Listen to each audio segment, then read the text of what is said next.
Alright, we're here, we're live. Welcome, welcome, welcome.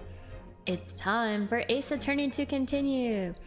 And today we are continuing with the investigation part 2. Hello Chris Crystalie, hello, hello. How are you doing? I hope you're doing well. Hi Soyu. Hello, hello. Welcome, welcome. We're gonna finish up the investigation part 2. And then we're gonna continue on to the next stage of the trial. Ooh, so you're chilling? Oh yeah, I've heard there's some really nice ones. Wait, Pike the Fox? Wait, what? What does that mean? Oh no, sounds dangerous. Oh, Poke, okay. Oh, Pike is something that you would usually, like, if you like cut someone's head off, you stick it on a pike. Yeah, I was like, oh no, sounds bad. No murder, please. No murder. That would be good. Oh man. But alright, yeah, I've just been hanging out.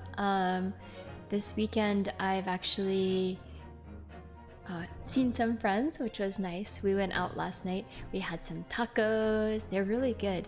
And just had some drinks and hung out. And it's really hot outside, but we hung out outside for a while. And then today I slept in super late and did a bunch of chores and went for a walk. And I played Beat Saber earlier. I was practicing. So yeah, that's it. Just been trying my best to be productive. And here I am. I'm not gonna do a cultural presentation. I didn't have time to put something together for today. Today is Umi no Hi. It is Sea Day in Japan. But it's not that exciting of a holiday. It's just a random holiday that we get off. People go to the ocean, but I did not. It's like an ocean outside in the air. It's really humid. But anyway, that's it. So, yep. That's why I'm doing Ace Attorney tonight instead of last night, since today is kind of my Sunday. But now, let us continue. Alright, let's see what we got. Alright, we're at Enoch Drebber's workshop. So if I remember last, we were trying to find this guy. Yeah. So, he is maybe the key to what happened in this case. So let's find out what's happening here. We need to clear Dr. Hairbrain, or Professor Hairbrain? Dr. Hairbrain? Whatever. The guy that made the crazy machine that exploded and caused all the problems. And maybe accidentally killed somebody, but we'll find out. Alright. 23rd of October. Enoch Drebber's workshop. Alright, what do we have here? That looks like... Oh, it's another super high voltage instantaneous kinesis machine. Indeed, it would appear so, though only a prototype, naturally. So you got here then. Oh, I made her southern, oops. Gina, well done for finding this place. And in such little time, you really worked miracles. It's Toby here, who's the miracle worker. I thought you lot would show up before too long. Hello, Inspector. That's one knitted brow. No, that's a giant telescope. It's supposed to be a magical machine that like transmits matter from one point to another. But we'll see. He looks like he's eating a lemon, not a bag of fish and chips. So, Inspector, is there any sign of the engineer? Sadly not. We didn't find a soul in here. Oh, what a shame. Well, thank you for letting us know about this place and giving us the chance to investigate. According to what Gina tells me, we only found it thanks to a clue that you lot turned up. I wouldn't want to, say, go to Paris with a debt of gratitude unpaid now, would I? Thank you. Anyway, if you're hoping to snoop around in here, I'd get cracking. Lord Van Zeeks and the forensic investigation team are on their way here as we speak. Oh, them again. I imagine you've got the picture by now. They don't take too kindly to lawyer types. Right. So then, my dear fellow, let's turn this place upside down whilst we have the chance. And you, Sholmes. Pardon? They take even less kindly to great detectives than they do to lawyers. Very droll, Gregson, very droll. But you may consider me nothing more than an inconspicuous waxwork model. Right then. Let's see what we can find in here. Alright, let's check out this room. What do we got here? Alright, let's look at this trophy. Ah, this appears to be most interesting. Yes, most interesting indeed, wouldn't you say? It's an impressive looking back massager, that's for sure. I have no doubt that if you hit your shoulders a few times with that, your aches and pains would go away soon.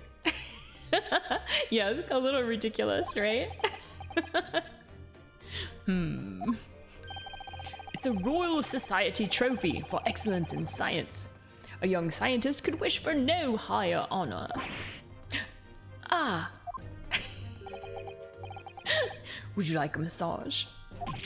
No, I'm fine, thank you. Wait a second, what? I had no idea it was such a grand thing. No. Yeah, exactly. Strong no. I think it's becoming increasingly clear that there's much more to this Mr. Anik Drebber than conjuring tricks. I couldn't agree more, my dear madam. And how about you, Mr. Naruhodo? Wouldn't you like to take it with you? For your tired shoulders, of course. Oh, he's not gonna let that go, is he?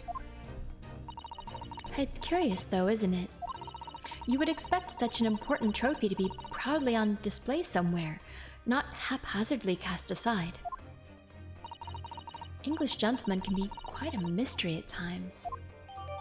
Ooh, the science trophy has been entered into the court record. Alright. A Royal Society trophy for excellence in science that was found in Mr. Drebber's workshop. It's a very prestigious award for a young scientist. Alright. Interesting. Alright, what's over here? Looks like arrows, maybe for a crossbow, which was also found at the scene, right? And there was that other balloon that exploded. This is... It's a European-style quiver of arrows, with steel bolts inside. Oh, do you suppose? Crossbow bolts, these. And just the right size for the bow you lot turned up at the exhibition grounds. In other words... hi Dorjan! Hello! How are you doing? Happy Monday! Give me his chips. I know he has an endless supply, right? In other words... Yep, that's more evidence to support your theory. It all goes to show that Drebber was the one pulling the strings behind the scenes of the whole scam. Ooh, the details of the crossbow have been updated in the court record. Alright, we're gonna have to check those two out.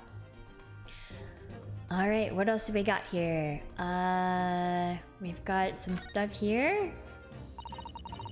I'm sorry, Mr. Naruhodo. That machine is covered by the Special Dispensation for Scientific Equipment Act.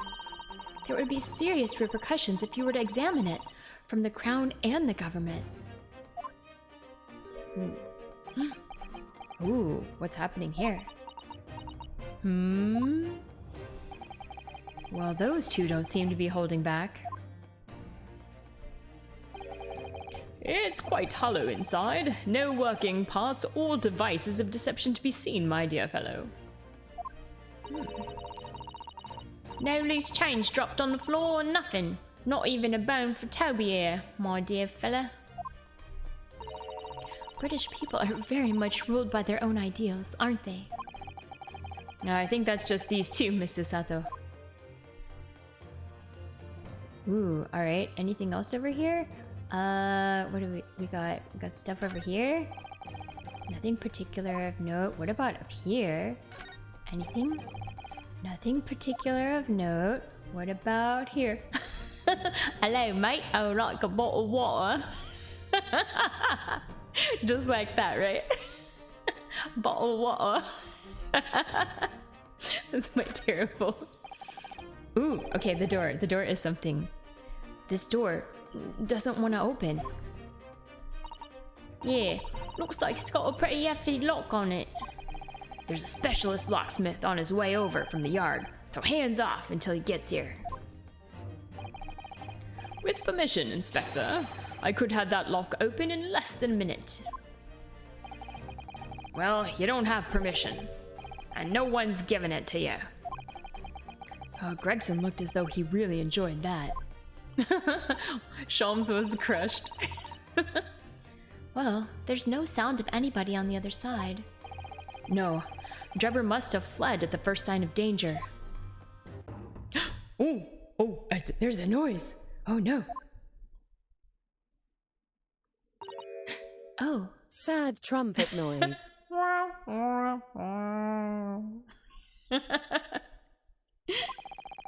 That was my sound effect for you.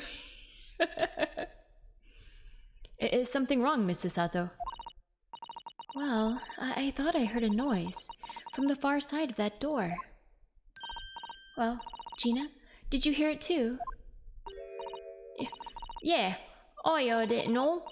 What do you reckon, Toby? Ooh, Toby's excited. Right, mind the grease. Oh no, what is it? Whoever's in there, open up! This is Scotland Yard!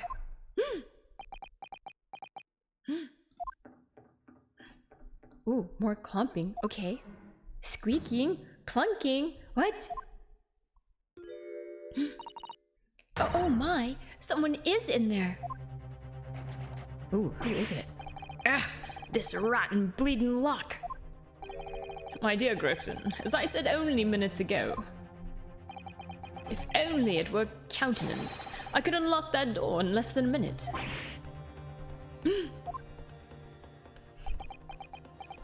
Yes, Gregson's gonna give in. Fine, I'll take the rap for it. Just get us through that blasted door. Oh, that was so fast. There, you may enter at will. You've confused minutes with seconds, I think. Time is of the essence, I feel. What are we waiting for? Nothing for it, I suppose. This is an emergency. Who's back there? There's a strong possibility that beyond that door is the engineer you all seek. Did he blast the door? I think he just picked the lock, I think. We'll see. Be prepared for action, my dear fellow. Yes. All right. What are we gonna see? Oh my goodness! There's a bomb. Okay. What happened in here? Why is everything upside down? Rats! There ain't no one in here after all. Oh my god, I'm struggling. But there must be. It was only moments ago that we heard these noises. Maybe that was the sound of Drebber running away. But there's only one door into this room. And no windows that could afford escape route. Those skylights are too high. Wait, but there's feet up here. So maybe they stacked everything up and got out. What's up there? Are they footprints on the ceiling? Blow me. What are we here then? Blow me? Oh my goodness. What? Spider-Man. It could be. Looks like someone is trying to burn through something in a hurry. Or burn something in a hurry. Oh, that looks like a set of blueprints. Oh my god. To what? To that Professor Hairbrain's barmy machine, is it? Blimey! If we had these, there'd have been no need to muck about trying to investigate all that scrap metal. There's something of great interest here, too. This rope was lying on the floor at the foot of that pillar. A rope? What's significant about that? Never mind. You see, but you do not observe, Mr. Naruhodo.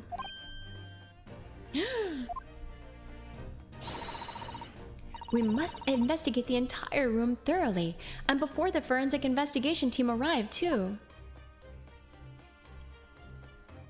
Alright, examine. Where do we go? I think we should look at this bomb. This is a problem. Yeah, did the guy use the rope to climb out? It seems possible, right? But why is everything upside down for real? That is a good question. Mr. Sholmes, have you found something?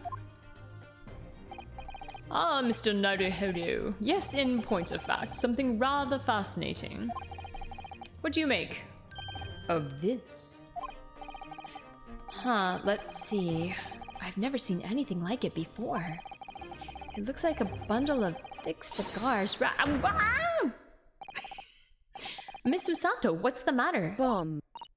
Exactly. That's a... Surely that's a time bomb, isn't it? What?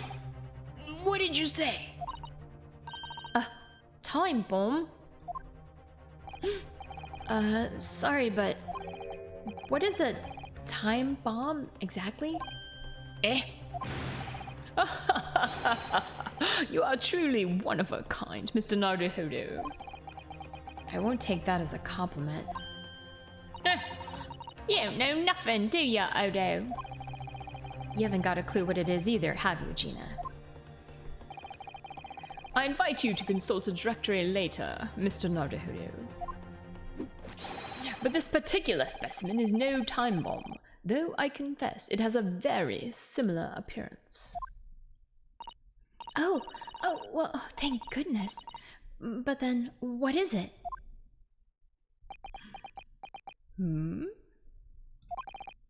I see. So that's it. Goodness, Mr. Sholmes, have you seen to the heart of the matter?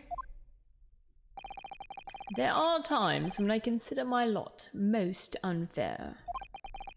For I'm fated never to know how it feels to flounder, as you do, when a puzzle presents itself. So rude, this guy. But I have learned to accept the hardships that come with being a great detective, Miss Usato. Here we go. I feel a great deduction coming. Once again, I can draw two conclusions from the scene we see before us. The first, I know, he's really dragging it out, right?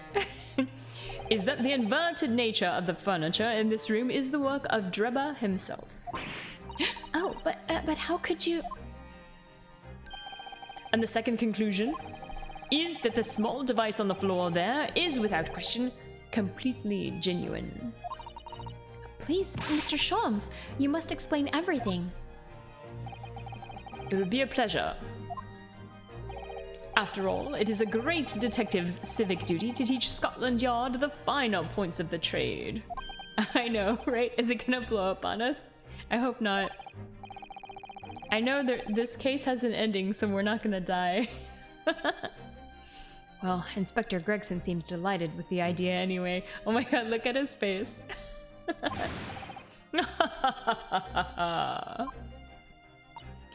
Oh, you deflected the inspector's glare with such fortitude there, Mr. Sholmes. Well done. You're too kind, my dear madam. I hereby dedicate this great deduction to you.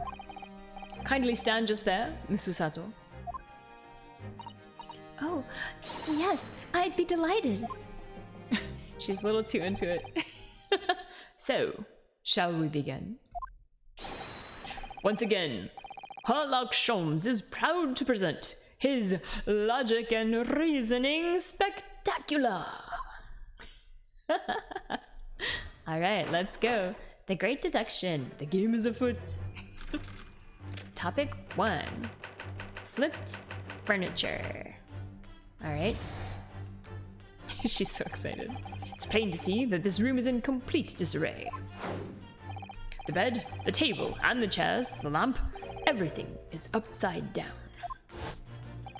Almost as if every item in the room had, until recently, been happily positioned on the ceiling before falling straight down onto the floor. Every item in the room was on the ceiling. Are you suggesting that... Wait, there's numbers here. Indeed, the key here is gravity. Glue unglued. Could be. I saw there was like a number stuck on the bottom of the chair though. It's like the code to the safe. I think that's going to be helpful in the future. It would appear that technology has at last succeeded in freeing us from the great pull of the earth. I don't think that's it, buddy. For the gravity in this room was reversed, and then, suddenly, restored to normality. Goodness. The inverted furniture clearly reveals the truth about the part gravity played in this whole business. I quite understand your skepticism, Mr. Sato. I too was incredulous at first. However, my conviction in my analysis was cemented when I observed this. An anti-gravity device, almost identical to the one that featured in a dream of mine only the other day, in fact. Really? It really looks like a bomb to me. But then why does it have a clock on it? Yeah, exactly. Dream. A most relevant question. Indeed. That is a timing device that controls when the gravity direction will switch. There was clearly a requirement for the engineer to be able to restore normal gravity automatically. And the commotion we heard earlier from the other side of the door was the moment that restoration occurred. Yes, the reason why everything in here has been turned upside down is because of the anti-gravity device. So you see, we need look no further to explain the state in which we now find this room. The direction in which gravity acts in here was reversed by Mr. Drebber, before being restored to normality in an automatic fashion sometime later by the timing device. I have witnessed precisely this scene in a dream I once had when I fell out of bed. I'm so confused. I mean, this was like complete nonsense. 100%. Alright, topic 2, missing engineer. Let's go. Now, let us consider the next conundrum. What was our engineer friend's aim?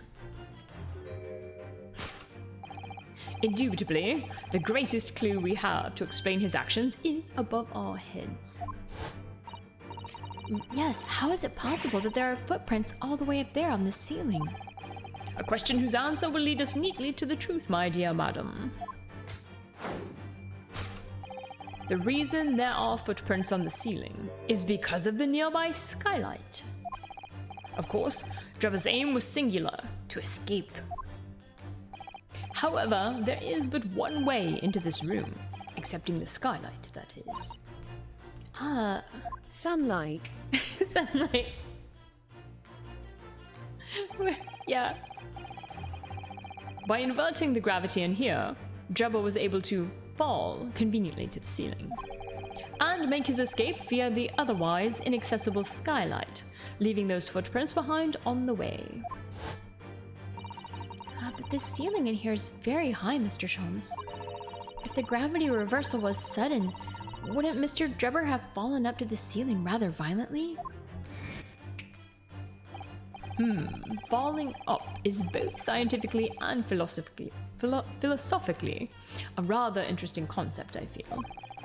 But the man was cornered, with nowhere to run, so escape through the skylight was his only option. You may recall that I found this in the room earlier, which I believe offers a solution. Oh, the rope. To reach the intended destination, what better tool than this rope? By anchoring one end to the wall, the man was able to lower himself safely to the ceiling. Hi Soyu, I'm doing well. I'm enjoying my day off, trying to be productive. I did a lot of chores earlier, and now it's Ace Attorney time. It's still very hot and humid here though. Which explains how Drebber was able to escape this room before our arrival. We still have to check out all the things in the court record. I'll do that shortly. You found an interesting anime series on YouTube. Oh, okay. That's nice. That means it's free. He reversed the pull of gravity and fled via the skylight. And personally, I should very much like to reverse the pull of gravity again now, just for fun. Alright, so this is all very sus. I'm pretty sure neither of these things actually happened. Thus concludes Herlock Sholmes's great deduction of this topsy-turvy puzzle. Oh, this was like one of the craziest ones yet. Yeah, Gregson's like, yeah, all that doesn't make sense. Yeah, 100% no sense was made in either of those deductions. Everyone's like, yeah, okay. Even Susato-san is like, not so sure about that. She's completely spellbound. Wait, is she into it? No, I hope not. Come on, girl. Come on. Yeah, she's about to burst out laughing. That might be what it is. Mr. Sholmes, there's just one thing that troubles me. I would expect nothing less. You're destined to be troubled by just one thing for the rest of your life. Fly spells exist, right? Well, but this is the real world, supposedly. This is not a magical world. Everything here has to obey the laws of nature as we know it. Yeah. A non-magical world. Science exists, but that's it. The thing is such a thing actually possible? An anti-gravity device, I mean. I would say that with man's current scientific knowledge at the turn of the 20th century, it's no more possible than instantaneous kinesis. So...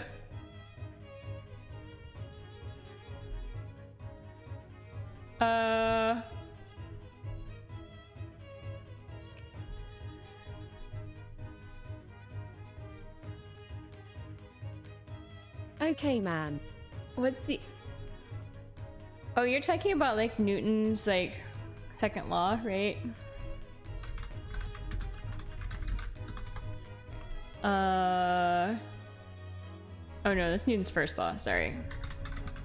Newton's first law... Right? Oh no. What are Newton's laws of motion? Hold on. Oh, maybe it's the third law.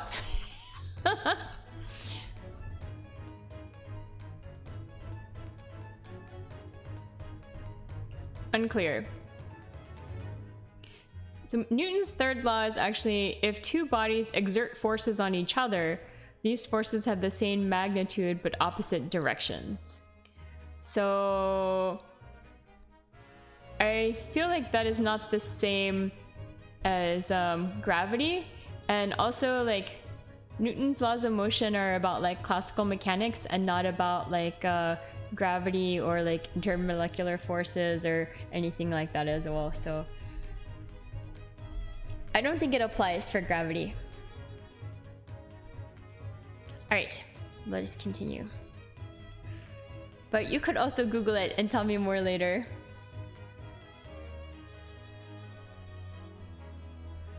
Yeah, gravity is not like exerting a force on something else. Gravity is like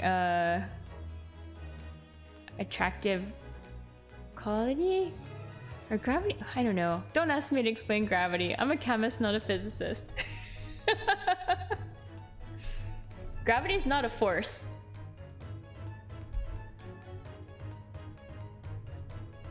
Alright. We will continue. But your whole deduction hinges on it.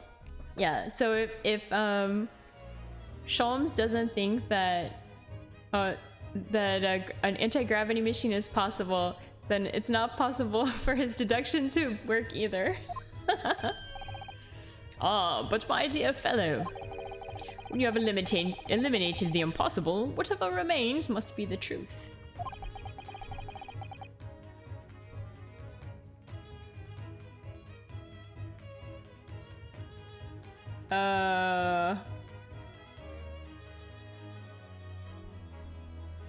Okay. Gravity is a contractive force, equal opposite expansive force? Oh, is this where like gravitational waves come into play? Maybe. I don't know much about gravitational waves other than they're a thing. And there's a machine called LIGO that is attempting to detect gravitational waves, and I think they have been successful. Before they were only theoretical. Anyway, I don't know. I don't know anything about physics. Alright. Ha. Yeah, whatever. Exactly. It was a weird train of thought, yes. It's a marvelous line, wouldn't you agree? One of my more enduring pearls of wisdom. I had Iris come up with the exact phrasing. My original was clumsy. Yes, I have a feeling I've read it in something that Mr. Sato lent me once. I wanna bonk him on the head. I want to bonk him on the head too. Actually, there is one other thing, Mr. Sholmes. Ah, the spell's broken at last. The rope you found was on the floor, wasn't it? Indeed it was. In lonely coils near the wall. But if Mr. Drubber had used it to escape in the way you described, wouldn't it still be tied to the wall?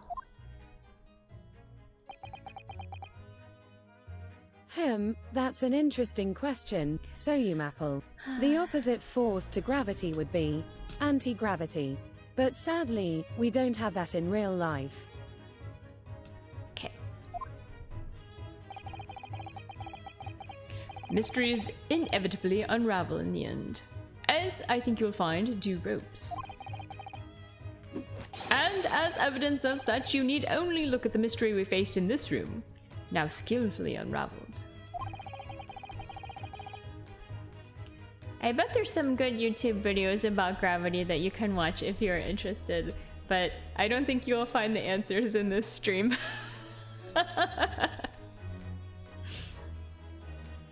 That argument is as circular as the coils of rope. I think perhaps we might need to give Mr. Sholmes the usual little helping hand. I'm sure with some minor corrections, the great detective's great deduction will lead us to the truth. Yes, you're right. Yeah.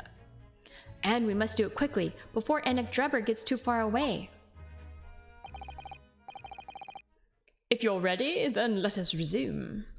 Back to anime watching? Okay. Bye. Sherlock Sholmes's Logic and Reasoning Spectacular. Good lord. Alright. Alright, course correction. Topic 1, flipped furniture. Conclusion, because gravity was reversed? Let's see. Alright. It's plain to see that this room is in complete disarray. The bed, the table, the chairs, the lamp. Mr. Shoe. Why Mr. Shoe? Everything is upside down. almost as if every item in the room had, until recently, been happily positioned on the ceiling, before falling straight down onto the floor. Oh, okay. Every item in the room was on the ceiling. Are you suggesting that? Indeed, the key here. See, look, see? There's the key to the safe, right here. Here we go. Alright, we're just waiting for the point, I would sound similar, I bet. Yeah, we can do that. It's gravity. So we're just waiting for them to give me an opportunity to look around, I guess.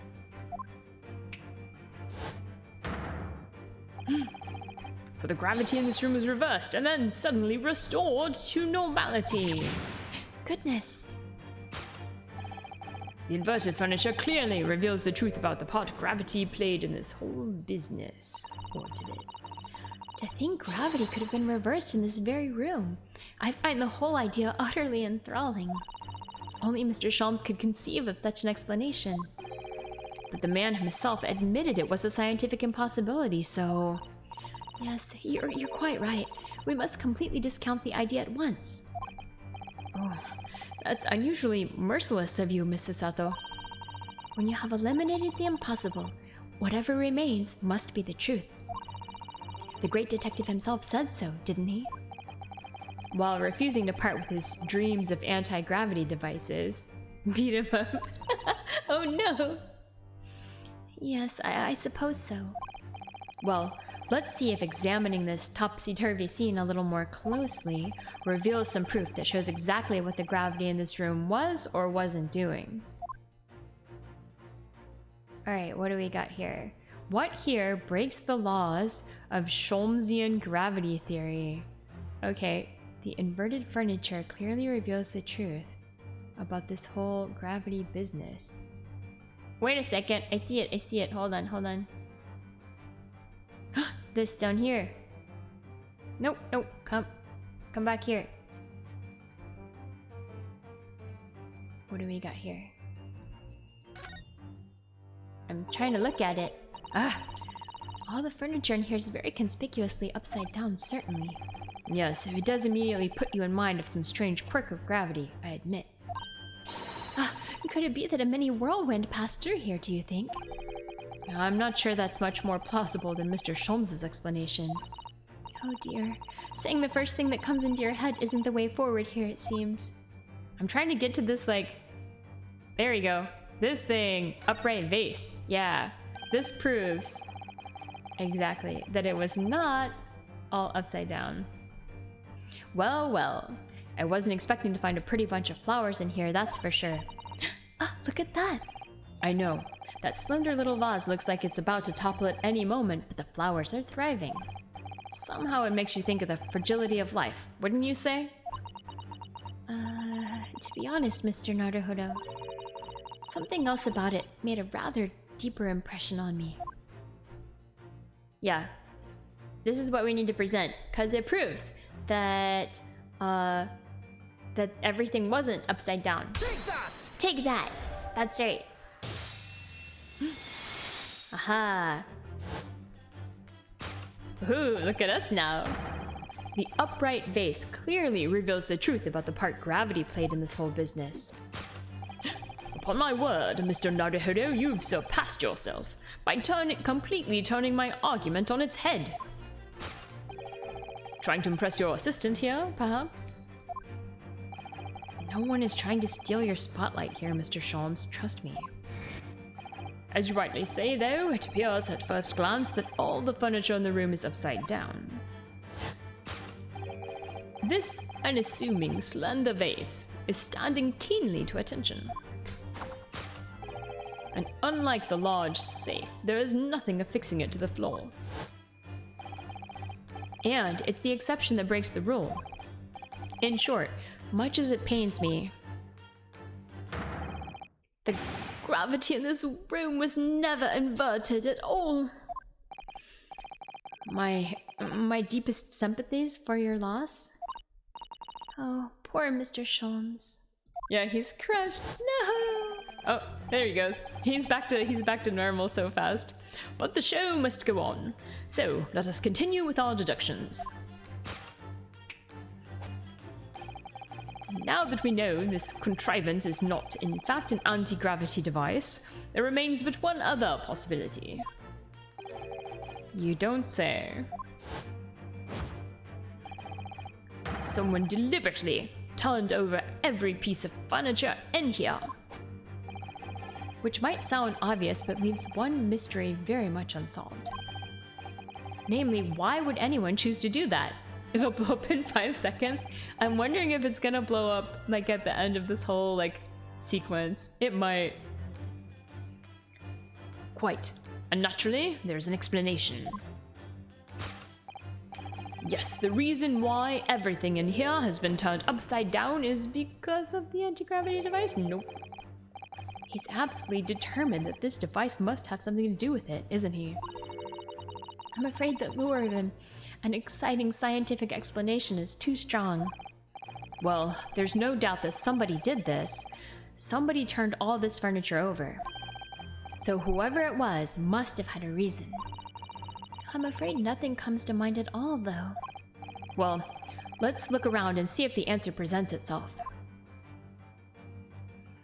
Alright, I wanna... Yeah, it's this. It's gotta be this. The safe combination. We saw that earlier when all the furniture was like flying around in the room. Imagine they did that because they were bored. I mean, you know, rock stars often trash hotel rooms because they're bored, so maybe it's not that much of a reach, but you usually wouldn't trash your own room since you have to clean it up yourself, right? Look, there's something written on the underside of this armchair. Oh, yes. Safe 432582. Safe? As in safe and secure? As in secure lockable box, I think. Admittedly more likely. Well, there is a large safe bolted to the floor on the other side of the room, so yes. So you mean this number would let us open it? I wonder why it's written here, though. Good question. Alright, I think this is good. We're gonna present this. Yeah. Safe combination. Yeah! Alright.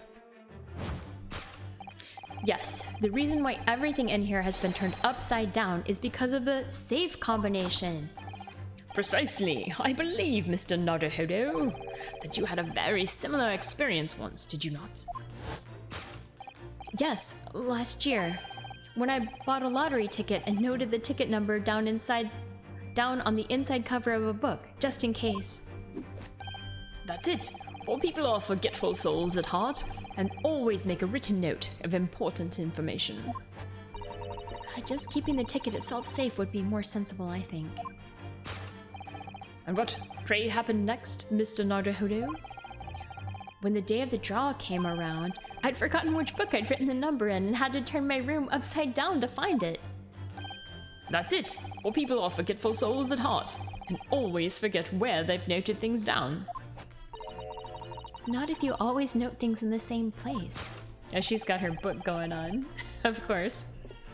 I actually won the second prize, you know?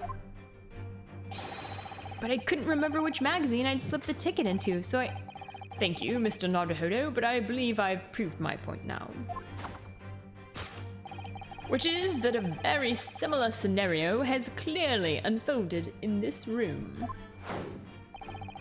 Finding himself requiring access to the safe, the occupant of this room needed the combination code. Wait, so then maybe it wasn't Anik Drebber that was in the room. Oh, or maybe it was. Okay. He'd remembered that he'd written it on the underside of a piece of furniture, but forgot which one. Leading to the state in which we now find the room. Yes, Mr. Drebber overturned all the furniture in here in a desperate hurry to locate the combination code that would unlock the safe. Alright, the conclusion is now changed to find the safe combination. Solved. Alright, now we got topic 2. What do we have here? Now, let us consider the next conundrum. For was our engineer friend's aim? Indubitably, the greatest clue we have to explain his actions is above our heads.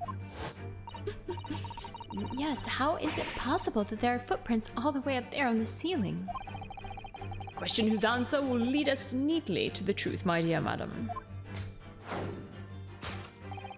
The reason there are footprints on the ceiling is because of the nearby skylight. Wait a second.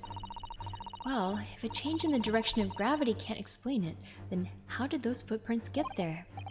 Yes, I feel as though that particular mystery has just been become even harder to solve. I can't think of any other way to explain it at all. Yeah, I think the rope is a good, the rope has to be connected somehow, right? Maybe. Life was so much simpler in those halcyon days when gravity could be reversed. It was minutes ago, and those halcyon days never existed in the first place. Well, I suppose we must simply put our faith in Mr. Sholmes and observe the area in more detail. Putting our faith in Mr. Sholmes is what gets us into these situations in the first place. Alright, why are the footprints really there? Oh, wait, what? Why is there a shoe up here? What's going on up here? This is a gas balloon, isn't it? It's tiny, but it does seem to be a real balloon. Yes, I think you're right. I think it's helium that's keeping it up. A green gas balloon. Why does that seem to ring a bell with me? Yeah, like the one that was at the scene of the crime. If you can see, there are footprints on this balloon too, look.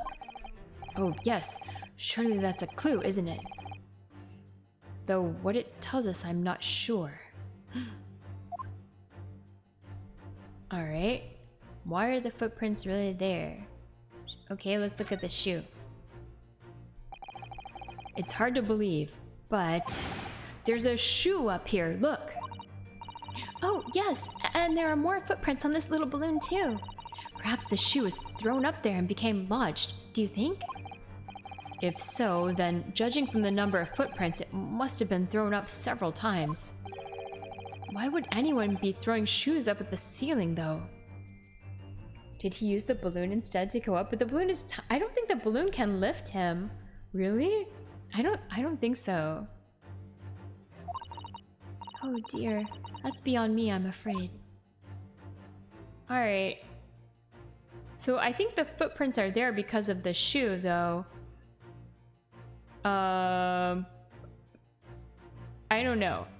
Let's present the shoe. The shoe can be the only reason why there's footprints. So we'll present the shoe. It's because of the nearby shoe. Did he want to kill a mosquito? Ooh, I clapped a mosquito out of the air earlier today. It came near me and I just went smack and I got it in one smack. I was so proud of myself, but then I had to wash my hands because I had mosquito guts all over me. But it wasn't a bloody one, so I think it hadn't bit me yet. So yeah, I got it ahead of time. Thank goodness. Alright, the reason there are footprints on the ceiling is because of the nearby shoe. And on closer inspection, there are clearly footprints all over the balloon as well. In other words, the aim was never the skylight at all, but the balloon. But for what purpose? A green balloon. That seems somewhat familiar data. It was a piece of a green balloon's envelope that Mr. Naruhodo and Iris found at the scene. And inside the green balloon that Master Gotts claims he saw above the stage when the incident occurred. Oh, that's right, the random German kid. I forgot about that kid, oh my god. Was the second birdcage, the crux of the whole instantaneous kinesis deception. You mean to say? If we assume the balloon in here is a model of the one used on the day, there's a strong possibility something may be concealed inside it. Something our absconder was desperate to retrieve before making a hasty getaway. But the balloon's out of reach. Hence why he resorted to a projectile, namely the shoe. Most probably, Drebber intended to tear a hole in the envelope by assailing it with the shoe. However, his efforts were thwarted when the shoe itself became a prisoner of those lofty heights. Why didn't he get a stool? Yeah, he had so many things that he turned over. Couldn't he just like stand on any one of them? Like literally any one of them. Go for it. Oh dear. We desperately need to examine that balloon. If only there was some way we could see inside. You may recall that I found this in the room earlier, which I believe offers a solution. Oh, the rope. Get a stool, people. Dejo.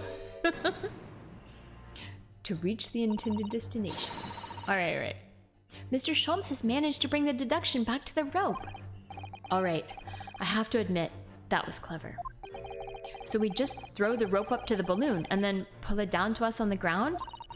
Which is much easier said than done, I feel. And could take us a very long time as well. True.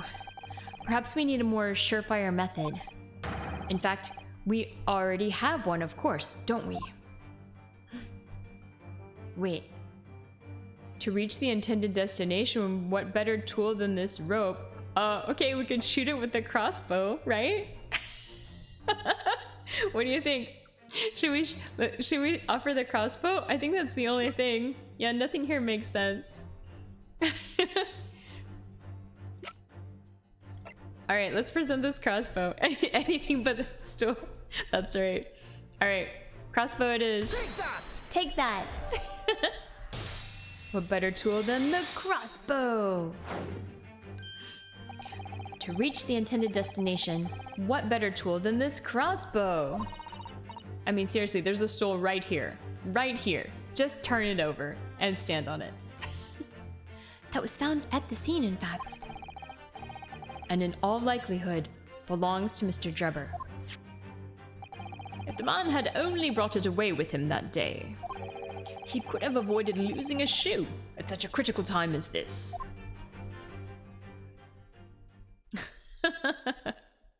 Oh my god. So, shall we?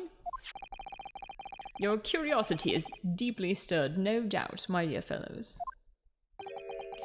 What is it that Enoch Drebber has hidden inside that balloon? Good question. Bam! Alright, what do we got?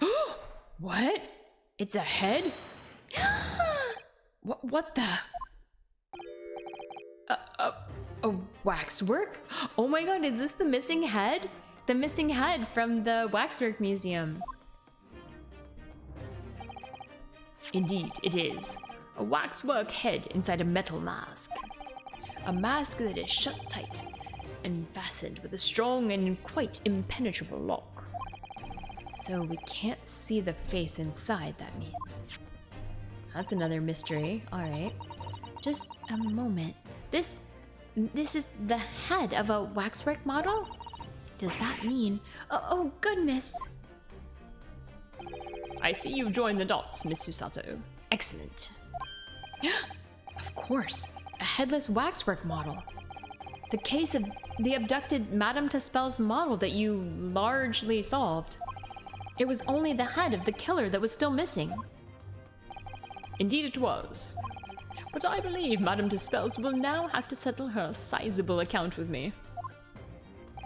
This, as you have now surmised, is the head of the infamous Professor. Ooh, we still don't know who's the serial killer, the Professor. Yes. But why is it here? This conclusively confirms my suspicions. The man responsible for stealing the Professor from Madame Tuspel's and returning it, sans tête, earlier today was none other than Enoch Drebber. This is incredible. Professor Harebrain's case and the waxwork abduction are... Sounds entertaining. Wait, what? They're inextricably linked by NX Driver's workshop. Alright, we got another thing in the court record to look at. Okay, we gotta really like look at the court record after this. We got a lot to look at. Well, it appears our logical pleasure cruise has come to an end, my dear fellows. All that remains is, yes, to speak with the architect of this adventure. The architect? You mean Mr. Drebber? As it seems quite impossible that he escaped via one of the skylights. Obviously, the man must still be here, in the room. What? And his location should be abundantly clear. If you simply reflect on the journey we've made together during this deduction. Anik Drebber is right here, somewhere in this room. Is he in the safe? Because I feel like safes are airtight, which is a little sketchy. So, Mr. Naruhodo, will you do the honors? Yes, of course. Mr. Drebber's hiding place must be the... I mean, it's gotta be the safe, right? I think it's gotta be the safe. Let's first check it out. Look at all that mess in front of the safe. Yes, plans and accounting ledgers. Almost as if somebody was in a hurry to empty the contents of the safe, in fact. Alright, we can check the wardrobe as well. If you need to hide, there's no better place than a wardrobe. I stand firmly by that. That's right, he was in the wardrobe before and passed out, right? Yes, you had some experience of that yourself a year ago, didn't you? We'll find him in there, mark my words. He'll be curled up in a ball, trembling and hungry. In fact, my own hand is trembling just thinking about making the discovery. Never mind, Mr. Naruhodo. He could be hiding somewhere else, you know. I think it's gotta be the safe, because the safe's been like emptied out, right? And the whole point was to like overturn and find the safe contents.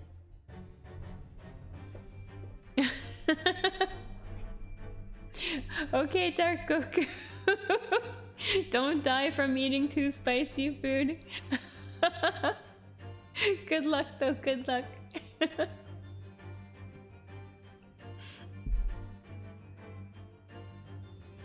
I think you'll survive. I hope you'll survive. I hope. I think it's gonna be the safe. Maybe. Alright, I'm gonna try. I'm gonna try. Let's try. Take that! Take that! You die from eating something slightly spicy. Oh no! Before we gained access to this back room, we heard noises from in here. Which tells us the engineer was still in the building at that point in time. He was in fact searching for the combination to his safe. And pressed for time, made no attempt to right the furniture that he overturned in the process. From which we can deduce that his search for the combination happened very recently indeed. I don't know, is it big enough? I guess we'll find out though when they open it. In summary, Mr. Enoch Drebber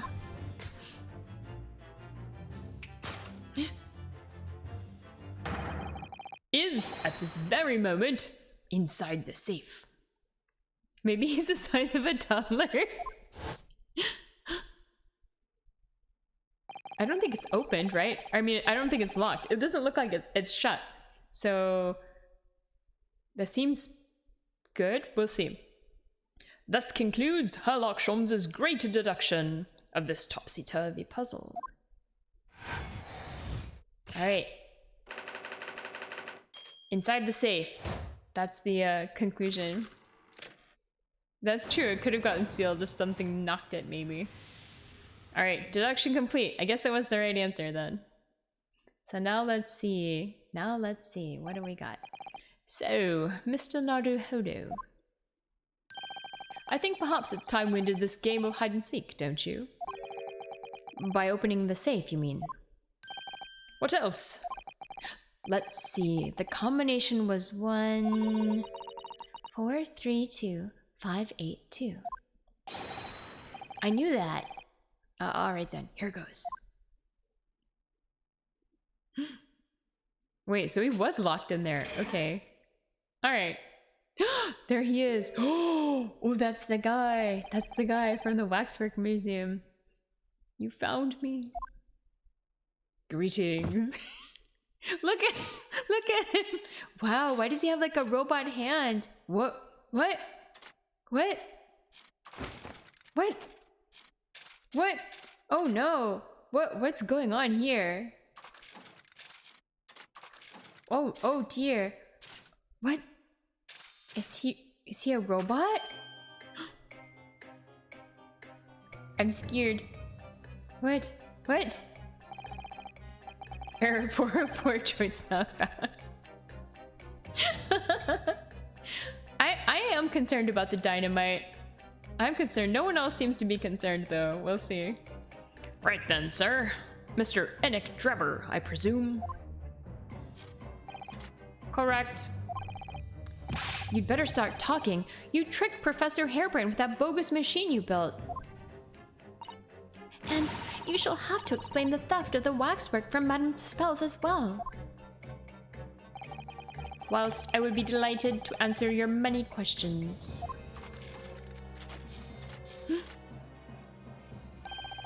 Personally, I would advise that you deactivate my little parcel first.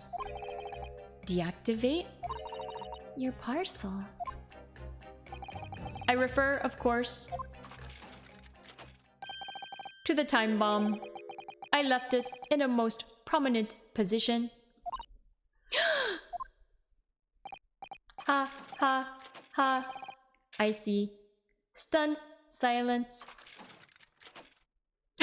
I gave him a robot voice. You're all gearing up to die with me then. No!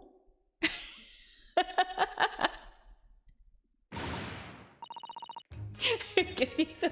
Wait, really? That's awesome though. Mr. Sholmes, with only 7 seconds to spare. That was too close for comfort. I've got 1 foot in the grave already. Are you trying to help us get a killer? Or get us killed? Mr. Sholmes' deductions can be completely life-altering, can't they? Well, my dear fellows, that was a close shave. Yeet the bomb. That would be a good idea. The resemblance to an anti-gravity device is really quite startling, I must say. I don't know what an anti-gravity device looks like, but that just looks like a bomb to me. Like classic old-timey bomb. Anti-gravity devices don't exist. Phew, I wouldn't push it, Mr. Sholmes. Alright, now what? I don't know. Can we... Should we, like... talk to him? I don't know. Can we talk to him? Alright, what happened here? Tell me. What on earth happened here? You found me, haven't you? No need to screw me down any further. Everything in here is precisely what it seems. Yeah, well, we'll be giving it a thorough going over, don't you worry, Trevor. What fails to click with me is how you were able to locate my workshop. That I was not expecting. When I heard whistling from the other room, I knew it was time to bolt. Whistling? Ah, that would have been me.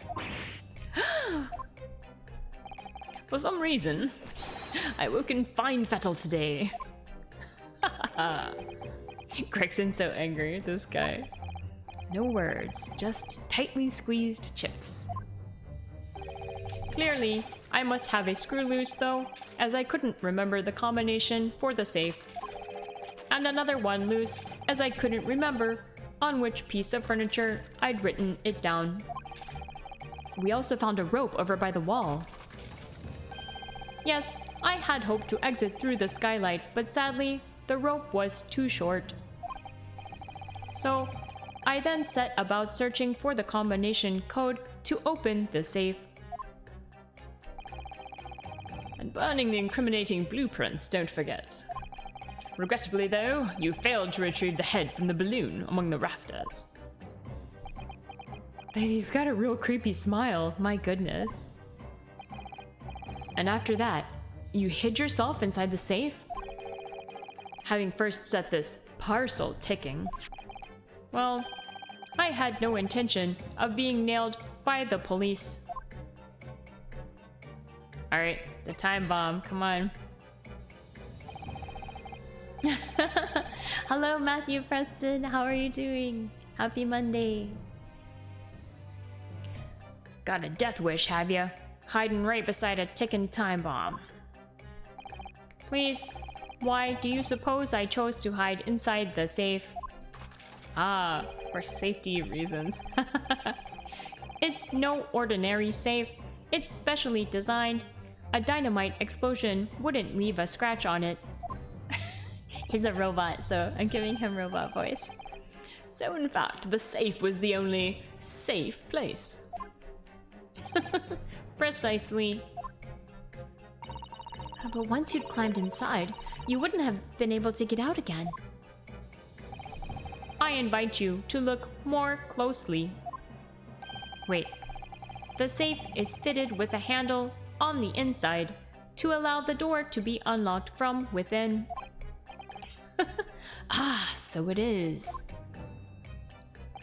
I have heard actually that like larger safes these days are required to have like unlock or something in them just in case people get trapped, like so that you can get out in case kids get stuck, right? I had always intended to blow this place to smithers in any case. I just wasn't expecting uninvited guests to come along and screw up my plans.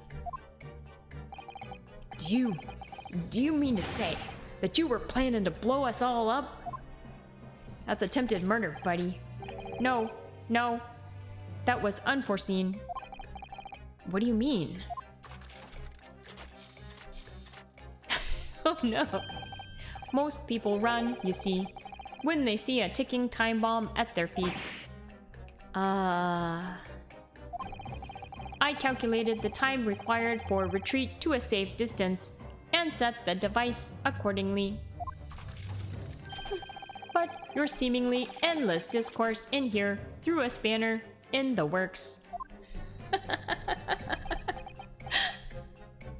Yeah, Shams just won't shut up, this guy.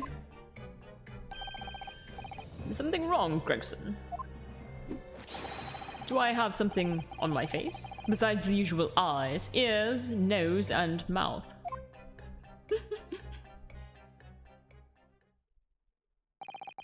I think we have a fairly good idea of what's been going on here now.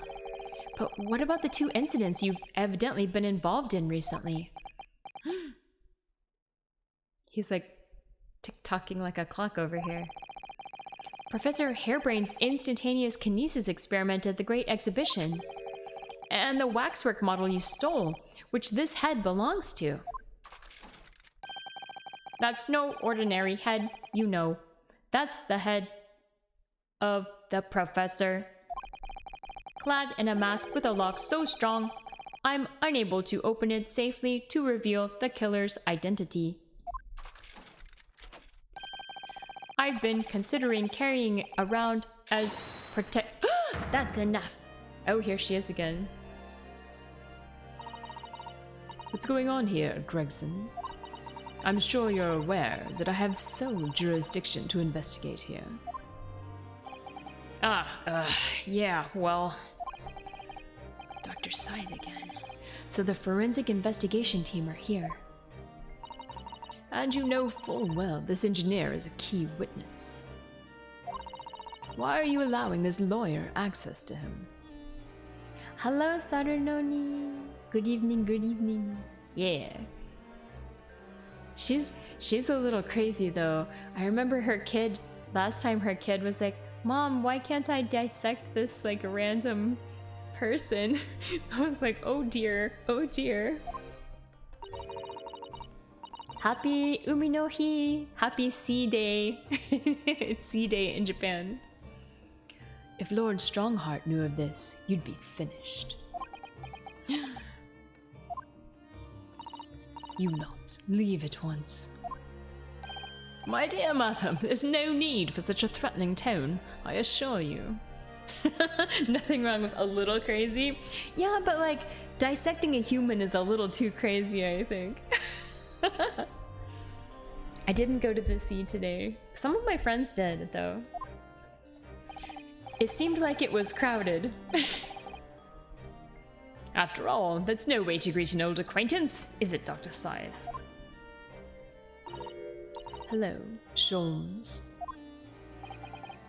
Mr. Sholmes knows Dr. Scythe? If it's protecting the machine next door that's causing such a sour expression on your face, you are quite misguided. It's really nothing more than a shell. You get out. Ooh, she's pissed. But of course, we'll show ourselves the door. I see you haven't softened at all. Mr. Naruhodo. Yes? It would appear that our delightfully entertaining investigations have run their course for today. You'd be willing to overlook human dissection? Oh no. Wait, but it was gonna be murder. But Mr. Sholmes. Let us leave this place in the doctor's capable hands. I said get out. Now. All of you. Your presence here is not required either, Gregson. Ooh, Gregson's pissed now. Understood.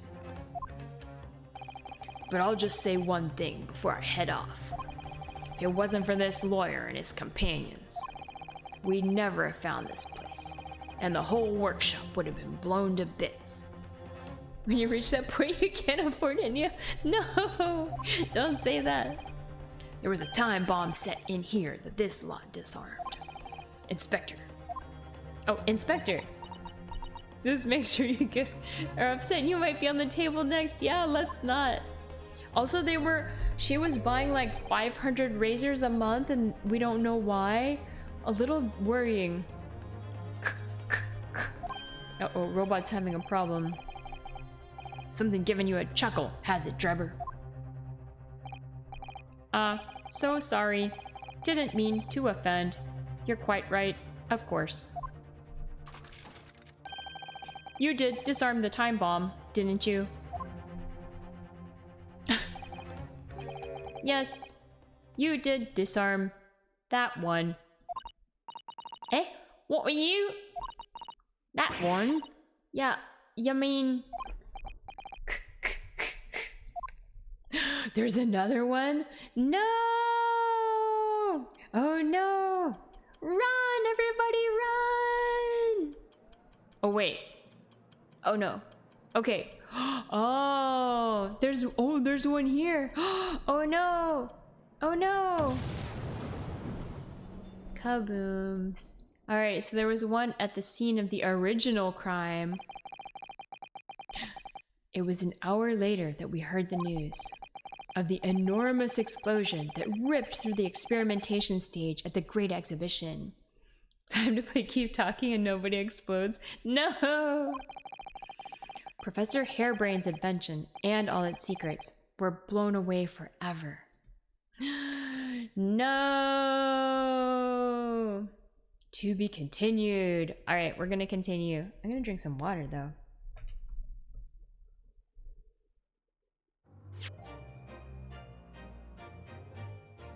I know, 2 people died.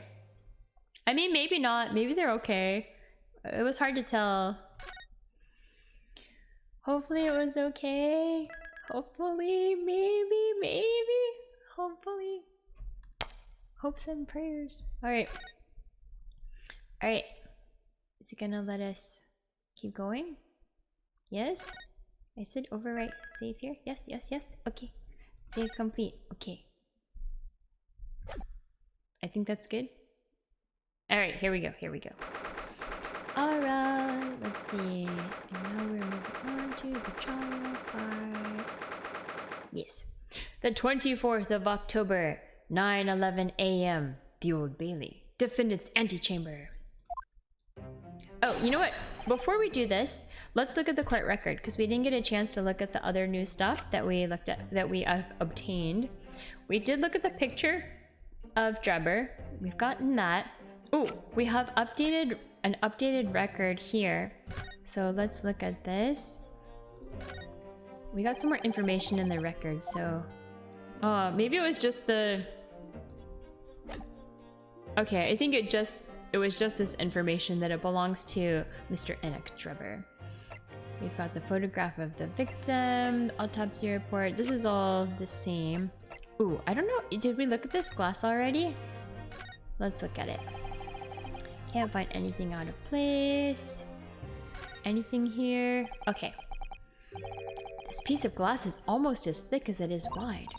Yes, I've never seen anything like it. And we found this piece of glass like on the waxwork, right? Sherlock skin. No. Oh, you're not wrong. If you were to compare it to a human, only Mr. Sholmes has such thick skin. There's really no need for such a comparison, Mr. Naruhodo, as you well know. Anyway, it can only be from the Crystal Tower, surely. Yes, I think so too. It was probably made especially to meet the demands of that great structure. Alright, so we got this. We got this camera. Did we look at the camera already? I'm not sure if we did. Let's take a look. Ooh. Oh, what a wonderful machine. You really love contraptions like this, don't you? Oh yes, anything mechanical I find absolutely irresistible. Almost irresistible, surely? Well, whenever I see a pocket watch, for example, I can't help myself. I simply have to take it apart. That's worrying. Yes, Father tells the time by the rumblings of his stomach now. He's given up having a watch.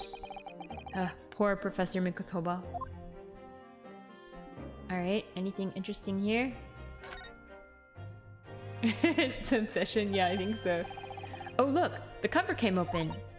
Yes, now, there should be a glass plate inside. You have to change the plate with each new photograph you want to take, you see? Yeah, taking things apart is fun. I did that a lot as a kid as well. Is something wrong? There's no plate. It's been removed. Ah, what a pity. But I suppose if you think about it, this wouldn't be the actual camera that was used at the time, just like the waxwork isn't the actual person. So we'd never have found a photographic print of the executed convict coming back to life anyway. You reassembled a skeleton before? My goodness. I only assembled my own skeleton? Oh, not an actual one, okay. So we'd never have found a photographic print of the executed convict coming back to life anyway. Oh, yes, you're quite right, of course. Poor Susato-san. She looks devastated. Alright, anything there? Anything on the bottom? Maybe not. I guess that's it then? Is there anything on the top? Maybe not. Alright, I guess that's it. So we'll go back now. I don't know. Did we miss something? I don't think so. Should be okay. Alright. Wait, does it have a red drop? Oh, I didn't see that. Oh no. Okay, let's look. Isn't there a thing in Japan where they mend broken things with gold? Yes, there is. It's called kintsugi. Wait. Where's... Did you see that there was... On the gray thing? I'm looking. Oh, on the foldy one. Alright, so maybe we have to open it again. Alright, hold on. Let's see. Yeah. Oh, there is! How did I miss that? Oh my goodness. Okay. Yeah. Yes, let me... I can give you a link to... Hold on. Kintsu... ちょっと待って。Da da da da.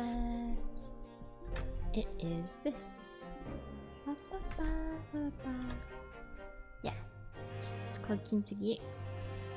Using gold, yeah, to repair broken things, and then they become more beautiful than before. Alright. Yes. Okay, so we'll go through this chat. Oh, thanks for pointing out that The blood, that's important. How did I miss that? My goodness. If it wasn't for y'all. Alright, here we go. Look, Mr. Naruhodo. What is it? On the bellows just here. There seems to be some very dark red stains. You need to break some... No, I don't think so. Oh my goodness. Look, trials are good, but let's not break. I think. On the... okay. Yes, you're right. It looks like blood, actually.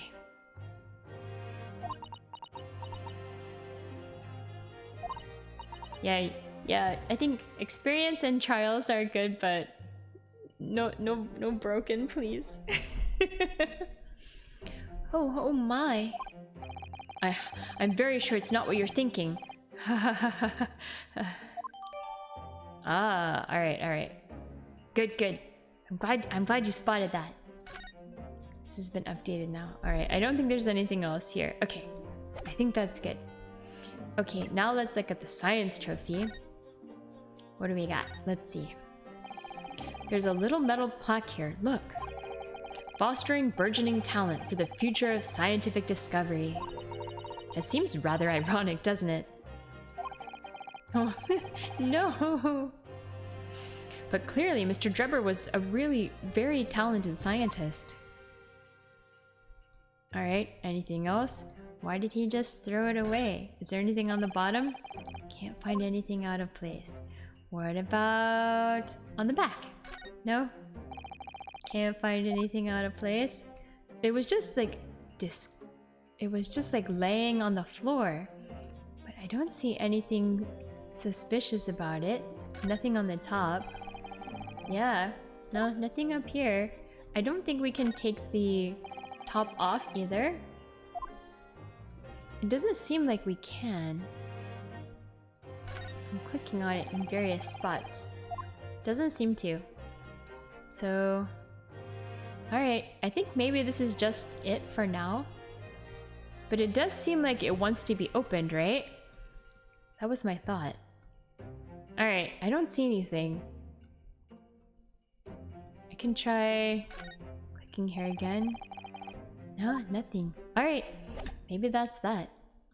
This looks like it's worth checking out though. Ooh, scary.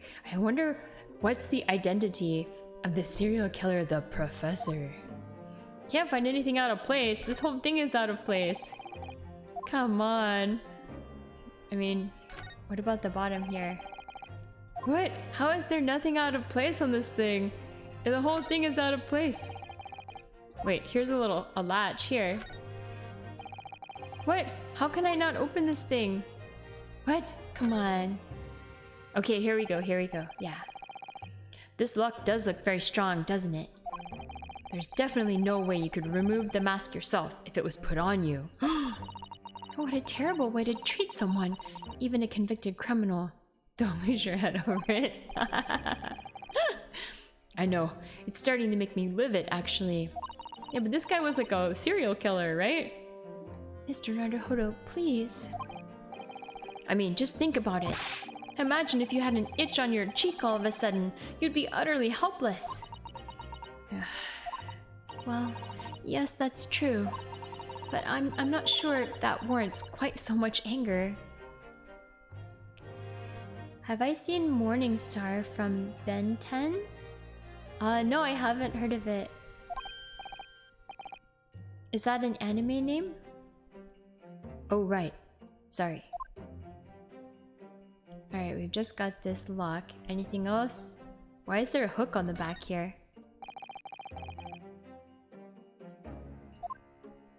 Ah, that the dude has the same mask? Alright, I think that's all there is. Alright, we just have that lock and that's it? Yep, seems like it. Alright, I think that's it. I wonder why there's this little hook down here. That was my question, but maybe that just holds it shut while you lock it. Yeah, I already looked at the bottom. It didn't let me do anything. Yeah, nothing. Alright, I think that's it. Alright, we'll go back. Interesting. We didn't get to see that much. That's okay though. Alright. Oh. Maybe it's to be attacked to a chain on the wall? Don't know. Good morning to you, Mr. Naruhodo. Good morning, Professor. Ready for today's proceedings? He does not look ready. I hope so. I should be. Even I, with nothing left to... Good morning, my dear fellows. Oh, Shams is here today. Oh, Mr. Shams, you're here. Why, naturally. A true gentleman stands shoulder to shoulder with his friends in battle at all times. Hey, Mr. Shu. Thank you. I really appreciate it. I'll see you later then. Now, Professor, we really need you to remain calm in the courtroom today. Yes, do try your hardest not to enter the witness stand uninvited again. Yes, I will. I realized it was a mistake. My dear fellows, I must interject. Shams. Oh, you're still here, Mr. Shams. What's the matter? Surely you've overlooked some praise, have you not? To be cast in my direction? Sorry? I don't follow. Must I spell it out? I, the great Herlock Sholmes, the greatest detective of worldwide acclamation, arose at some ungodly hour to be here now, first thing in the morning. A miracle, you must agree.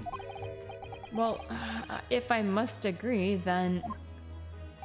As you know, my sleep is quite impregnable. Iris had to employ her full gamut of tactics. Relatable.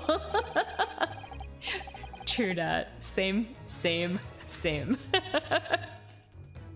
She pulled the covers off, shook me, poked both cheeks, punched me, and kicked me from the bed. You woke up at 12. I can beat you. I woke up at 2 p.m. Although I had the greatest travesty happen is my day off, because I have vacation, like national holiday today, but I forgot to turn my alarm off. So I got woken up at like 10 a.m. and I was like, no. But I went back to sleep, don't worry. And like a true heathen, I slept until 2 p.m.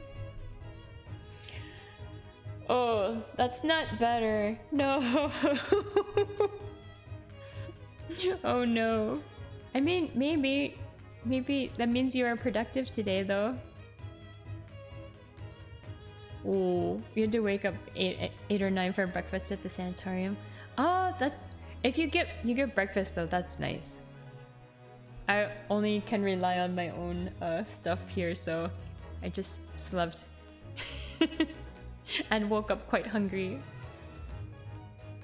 Spent the whole day with XSL. That's nice though. Then she poured a boiling cup of her latest experimental blend on my face, and at last I was bestirred. She poured tea on him, hot tea. Oh my, Iris has been busy. Iris doesn't have it in her to go that far. She's too nice. Wait, she is? I don't think so. I sense the spirit of a fellow scientist, one who relishes the infinite possibilities of blending tea. I'm the one worthy of praise here, not Iris. This is my victory. Sorry to cut in. Wait, who is this? Oh, it's Gregson. Oh, Inspector Gregson. Good morning. Gregson, my dear fellow. Why the grim expression at this delightfully early hour? Oh, I don't know. Maybe because I've been confronted with a grimmer expression, eh? Chips. 100%. Always chips, chips, chips. Dear me, are you going to take that insult lying down, Professor? What? I don't know! Poor Professor. Anyway, here's the paperwork you asked for. What paperwork? Ah, I took the liberty of requesting it yesterday. I have a feeling it may prove useful. You wouldn't believe the hoops I had to jump through to get this brought out of the archives. Yes. I would absolutely love some corn treats. Soyumapple. Feed me, please. Spark is hungry. Alright. It's the professor's autopsy report. That mass murderers. You heard the man. Let me fax some over. Oh, Sparky would appreciate it. Who killed 5 members of the aristocracy. That includes, Van Zieks' brother, right? He was found guilty in a closed trial 10 years ago now. It was all done under wraps. And he was quickly executed after the trial. It's all in here. Wait, who's who? Ooh, the killer's autopsy report. The autopsy report of the mass murderer known as the Professor, who was tried and found guilty by closed trial 10 years ago. Alright, we gotta check that out right after this conversation's done. I don't know what to say. Thank you, Inspector. Yes, much obliged, Gregson. Us lowly lot at the yard are just doing what we can, in the shadow of the great Detective Sholmes, of course. Alright, let's look at the court record. I want to see, Hold on. I want to see the autopsy report. We gotta check it. We got a lot of stuff going on here now. Wait, where did it go? Here it is. Let's examine. Condemned prisoner, redacted for confidentiality, pseudonym the Professor. Death by hanging, confirmed at midnight, 17th of June. Courtney Stevens. Alright. That's all we got? That's all we got. Alright. That is a very brief autopsy report. Alright, let's go back then. Ooh, looks like our evidence is completely full now, so we won't be getting any more items, I guess. Interesting. I mean, I guess maybe, you know, it could get bigger, but like there were empty spaces and now they're full. Interesting. Well then, Professor Hairbrain, this is it. Today we're going to lay all this to rest at last. I wish you the best of luck, Professor. I suppose he'll be in there today, will he? Drebber. Yes, we expect the prosecution to summon him as a witness. I'm still amazed that you managed to find him in just one day. I really owe you both so much. Counsel and the defendant. The trial is about to resume. Kindly make your way into the courtroom at once.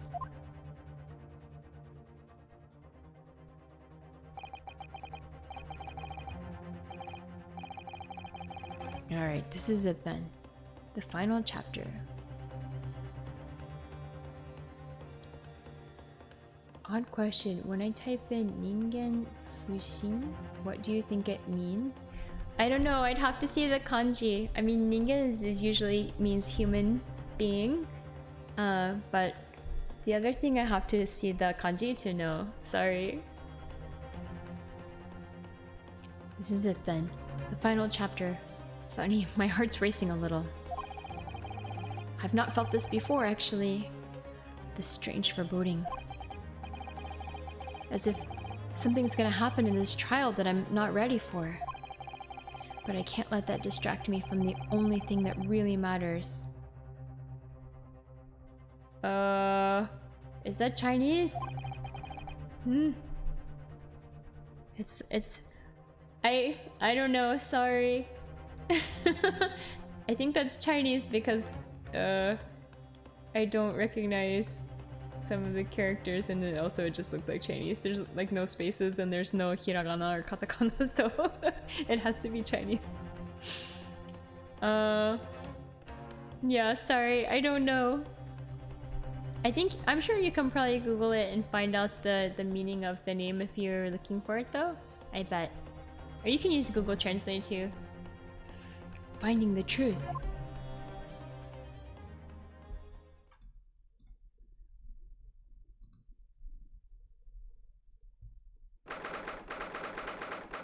24th of October, 9:30 a.m., the Old Bailey courtroom.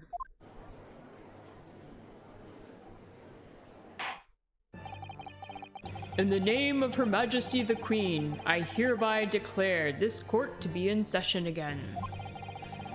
We resume the public hearing of Albert Harebrain, here present, who stands accused of murder.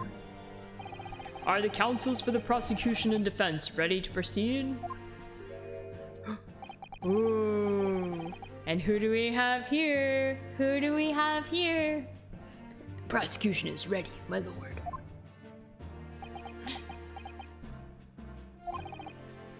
The defense is ready, my lord. As promised, Lord Van Zieks has his apprentice with him. His apprentice with memory loss.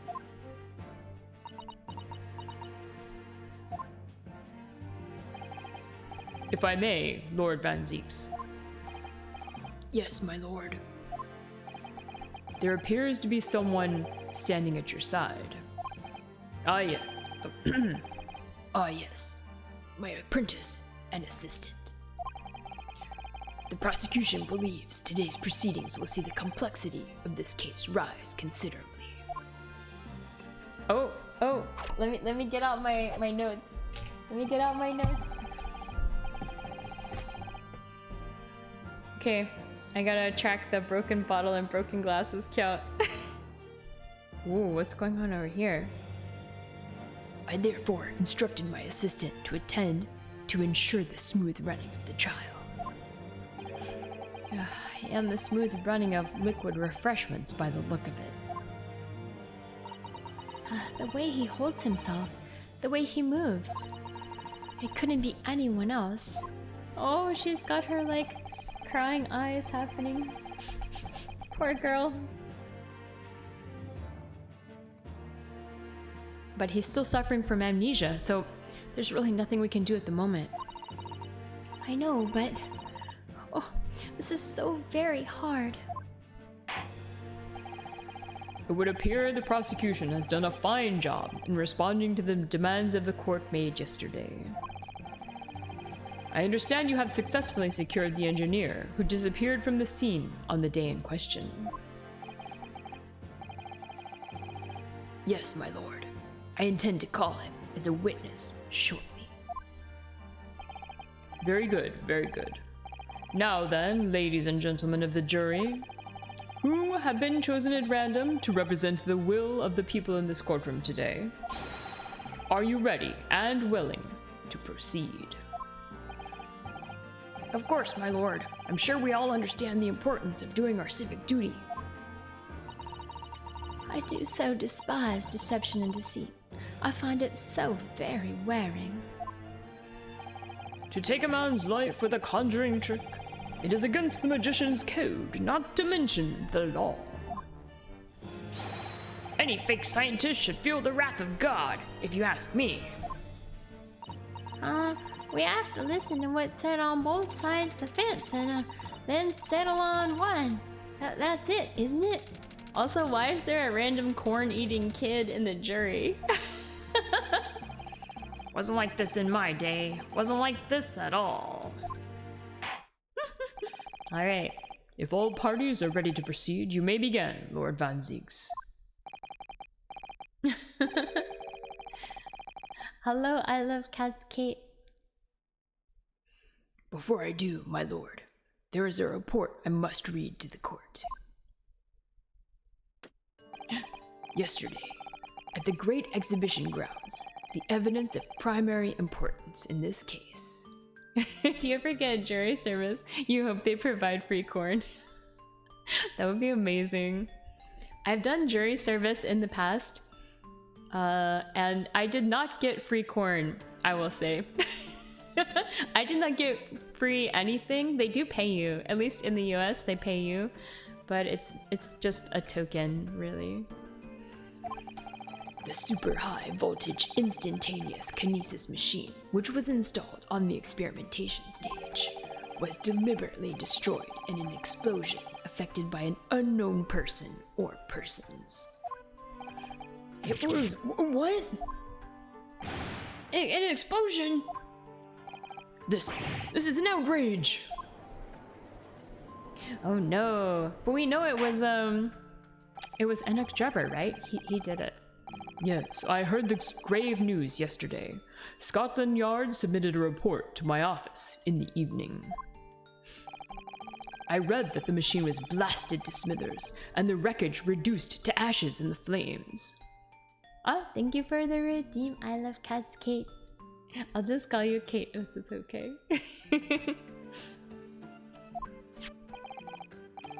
I have here a photographic print of the scene taken in the wake of the explosion. If any of the redeems don't work, let me know, and then I'll try to fix it. The wink one should be like automatic. The wink one and the there's another automatic redeem as well. It shows what little remains of the machine. Ooh, we can see the bottom dropout part. Okay, that's new. Yes, a terrible business. He did it to destroy the evidence, did he? Okay, yay! Okay, good. That Enoch Drebber. The court will take this print as evidence, counsel. Alright, the post-explosion photograph has been entered into the court record. A photographic print of the experimentation stage after it was completely leveled by a time bomb. The metal floor of the stage has been blown open by the explosion. What did you miss so far? Just the judge reporting on the explosion that happened at the experimentation stage, and we have a picture of it now, which we're going to look at. Alright, let's look at it really quickly. Alright, so they're just like expanding the items here. Oh, we have so many more now. Okay, we're never gonna run out of space for evidence. Alright, can we look at anything here? What do we got? It's kind of fuzzy. Ah, thank you for the redeem. Hey, Chandao. Hello. Alright, I don't think there's anything interesting we can zoom in on here, so... Alright. Ooh, wait. There's like a little watch here or something, or maybe it's just unclear. Alright. Oh, hello. Oh, thank you for the redeem, and thank you, Crystally, for the redeem as well. Late yesterday afternoon, the protection afforded to the machine by the Special Dispensation for Scientific Equipment Act was revoked. However, before a thorough investigation could begin, the invention was obliterated from existence. As such, this will become a very different trial. Oh, Batman, why are you so angry? And why is he pointing at us? What did we do? As it stands now, with no evidence on which to draw meaningful conclusions, the authenticity of the kinesis machine will remain forever in obscurity. Indeed. A most unfortunate state of affairs. However, one thing remains clear. The victim's death was the result of the actions of the accused. Of that, we can be certain. Wait, can we? For it was the accused himself who was operating the machine and ultimately caused its loss of control. Oh, your sister's playing through this game right now. It's so fun. I really enjoy it, and I like doing all the voices for everybody. I haven't done the original Ace Attorney games yet. I bought them as well, and I'm gonna do them after I'm done with all these. I normally play this game on Sunday, but I have a national holiday today. It's a C day, so we're doing it today instead. Objection! The characters are so funny. As Lord Van Zieks rightly says, this is a very different trial now. What? But why? The accused accepts responsibility for his part in the events that transpired. He acknowledges that Mr. Asman died as the result of the accident caused by his machine's malfunction. However, unbeknownst to the professor, he was being deliberately deceived by a pair of very clever fraudsters. Names, counsel, if you please. The engineer, Mr. Enoch Drebber, and the victim himself, Mr. Odie Asman.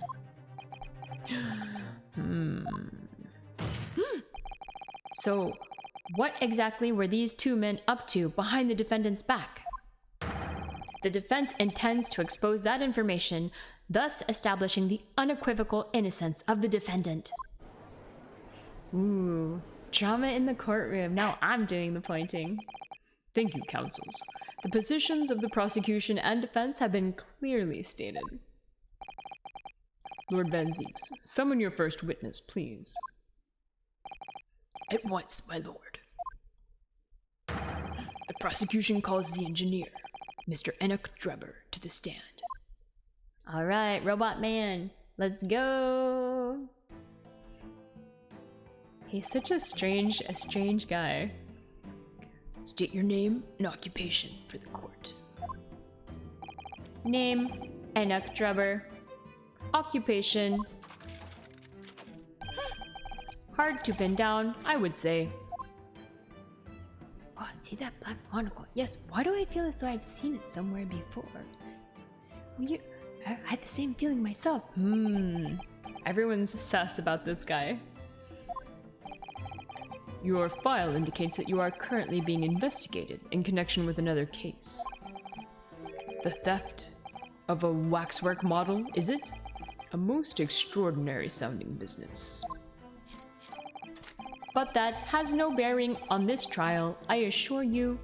Cleave it from your mind. You're very familiar with the public experiment carried out at the Great Exhibition some days ago. I mean, I hope so. He made it, right? The accused super high voltage instantaneous kinesis demonstration. Yes, you could say that. I am aware of it. There was a terrible accident, wasn't there? It was you, Mr. Drebber, who constructed the vast machine used in the experiment. Or so our investigations indicate. Can you confirm your involvement? Yes, I constructed it. In precise accordance with the blueprints, but that's all. Then the court would be very interested to hear your thoughts about the machine, I'm sure. Nothing to say? Nothing to say? Come on, what do you got? Whoa, whoa. He's so crazy. Oh my goodness. An amazing device, if you ask me.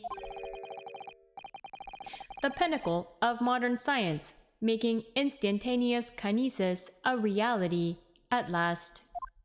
He has no thoughts in his robot head. I don't think so either. What? Good gracious! Do you mean to say that the experiment was bona fide?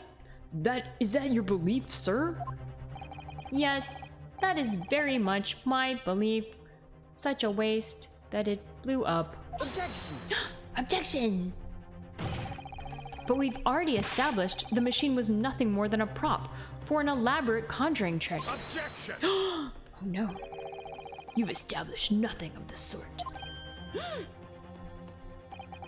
All that was shown during yesterday's proceedings is that the same outcome could have been produced by means of stage trickery.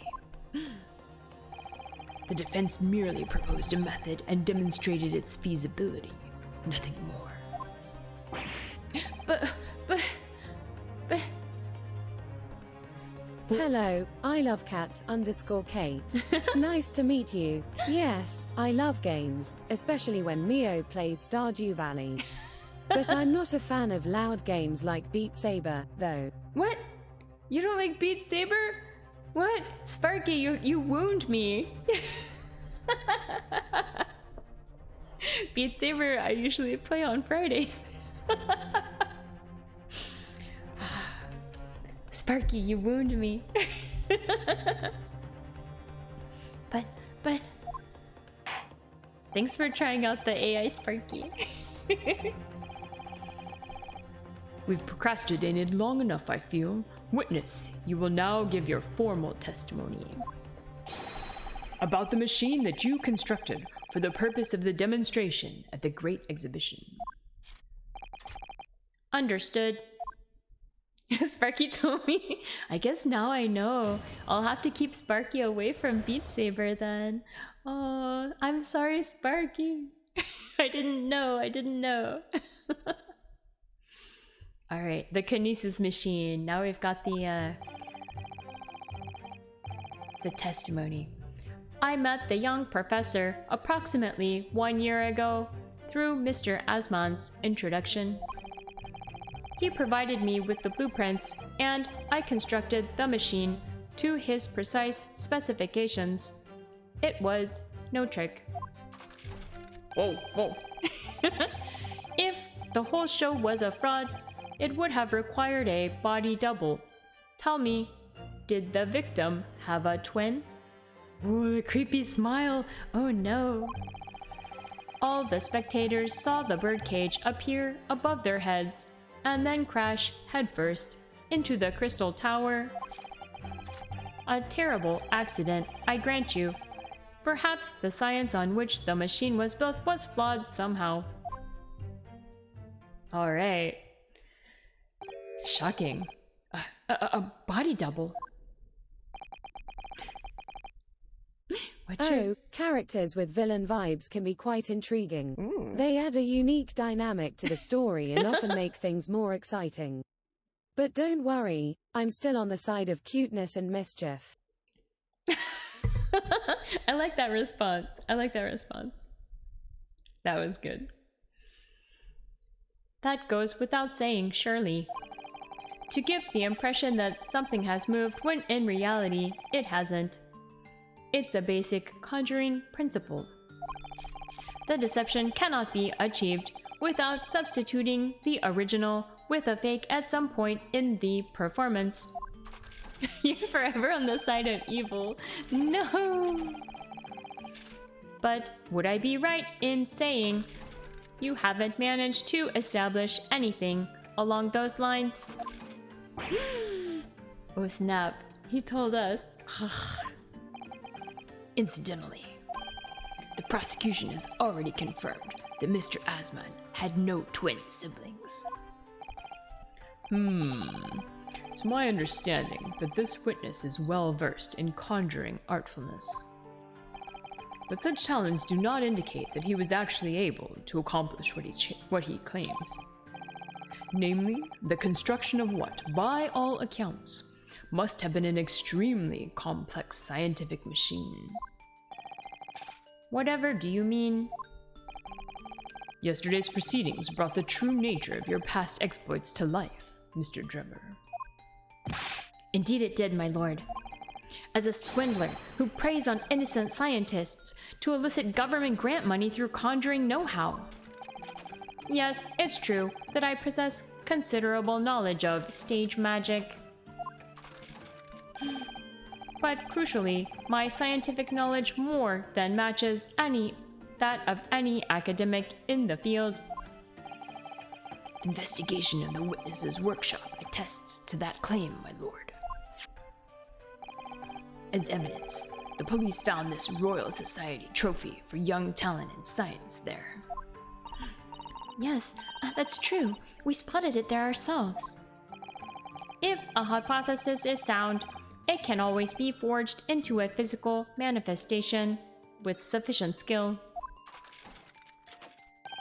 Though I may have sold the secrets of some deceptive wiles to sniveling, talentless scientists in the past. Oh my goodness. Would you therefore assert that the explosion of the machine was an unfortunate accident, or, of course, a deliberate act of murder carried out by misuse of the science? Ooh.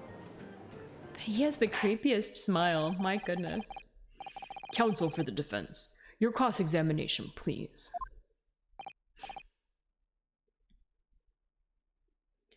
Yes, my lord.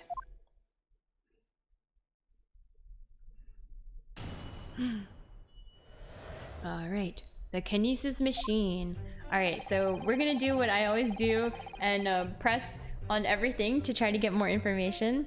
So he met 1 year ago through Mr. Asman's introduction. Alright, Hold it! press. So, you were already acquainted with Mr. Asman himself? Not really. By chance, I'd seen his name mentioned in the papers. That's all. But I had no interest in his private affairs. If he was an unscrupulous investor, it was no concern of mine. As long as people pay their bills, I take up my tools and construct what they ask for. So why did Mr. Asman approach you in particular then? Who can say? I presume because my name is associated with excellence in engineering. Not to mention excellence in fraud. Oh my goodness. Hard to gauge. But the point is, all I did was construct the machine according to the blueprints I was given. In other words, the kinesis machine was built on solid scientific principles. Yes, you might say that. Professor Hairbrain certainly has a mind like no other. Alright, let's see. Alright, he provided me with the blueprints and I constructed the machine to his precise specifications. It was no trick. Alright? Hold it! It's clear that you have both scientific knowledge and knowledge of conjuring magic, however. The more knowledge you have, the better equipped you are to handle whatever comes along. But your implication is that I furnished the machine with some trickery, I think. It's a possibility that we have to explore. Unfortunately, though, the machine has been blown to Kingdom Come. Yeah, you did it. So there's really nothing left to explore, is there? It appears that the kinesis machine was fitted with a timed explosive device of some kind. And there's nothing left of that device either. Not a single shred of evidence remaining, I hear. He must have planned all this from the outset. But in any case, it's abundantly clear that the experiment couldn't have been a trick. Really? Alright, if the whole show is a fraud, it would have required a body double. Tell me, did the victim have a twin? Hold it! Of course, that's it. Mr. Asman was the twin. Objection! Perhaps my learned friend wasn't listening earlier. Mr. Asman had no twin siblings. No, I heard you before, but the thread of hope hadn't quite left me. The demonstration could have been a trick if there was somebody who looked sufficiently like the victim. But Dr. Scythe absolutely ruled that out as a possibility. It is beyond question that the victim himself, Mr. Asman, did move from the stage to the Crystal Tower. The fingerprints found at the scene attest to the fact. So, it can't have been orchestrated using someone who looked identical to Mr. Asman then.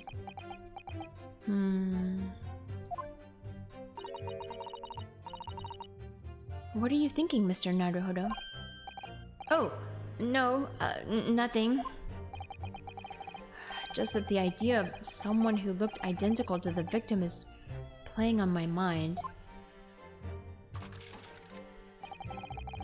All of the spectators saw the birdcage appear above their heads and then crash headfirst into the Crystal Tower. Hold it! Hold it! It crashed headfirst, you say? According to the many witness reports from those there at the time, yes. Were you not there at the exhibition grounds on the day?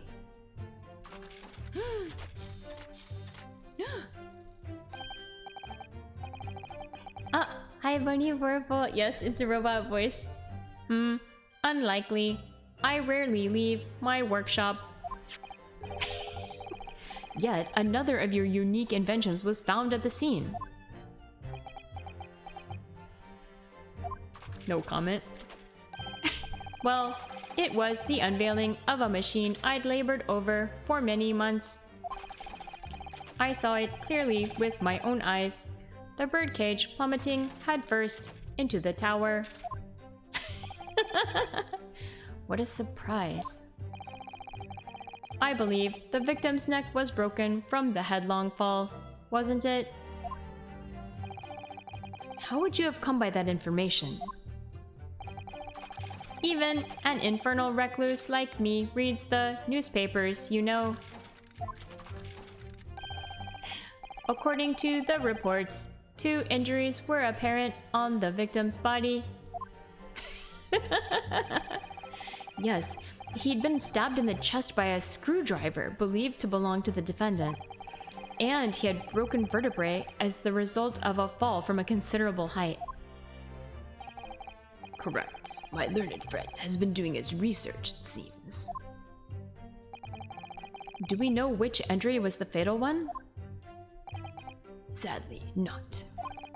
Forensic science is not yet at a level where such things can be determined.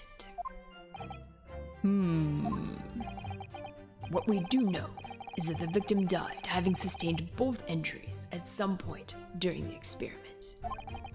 And since he was found in the birdcage with his neck broken, it's obvious that he fell from a considerable height. Huh. I suppose that's hard to deny.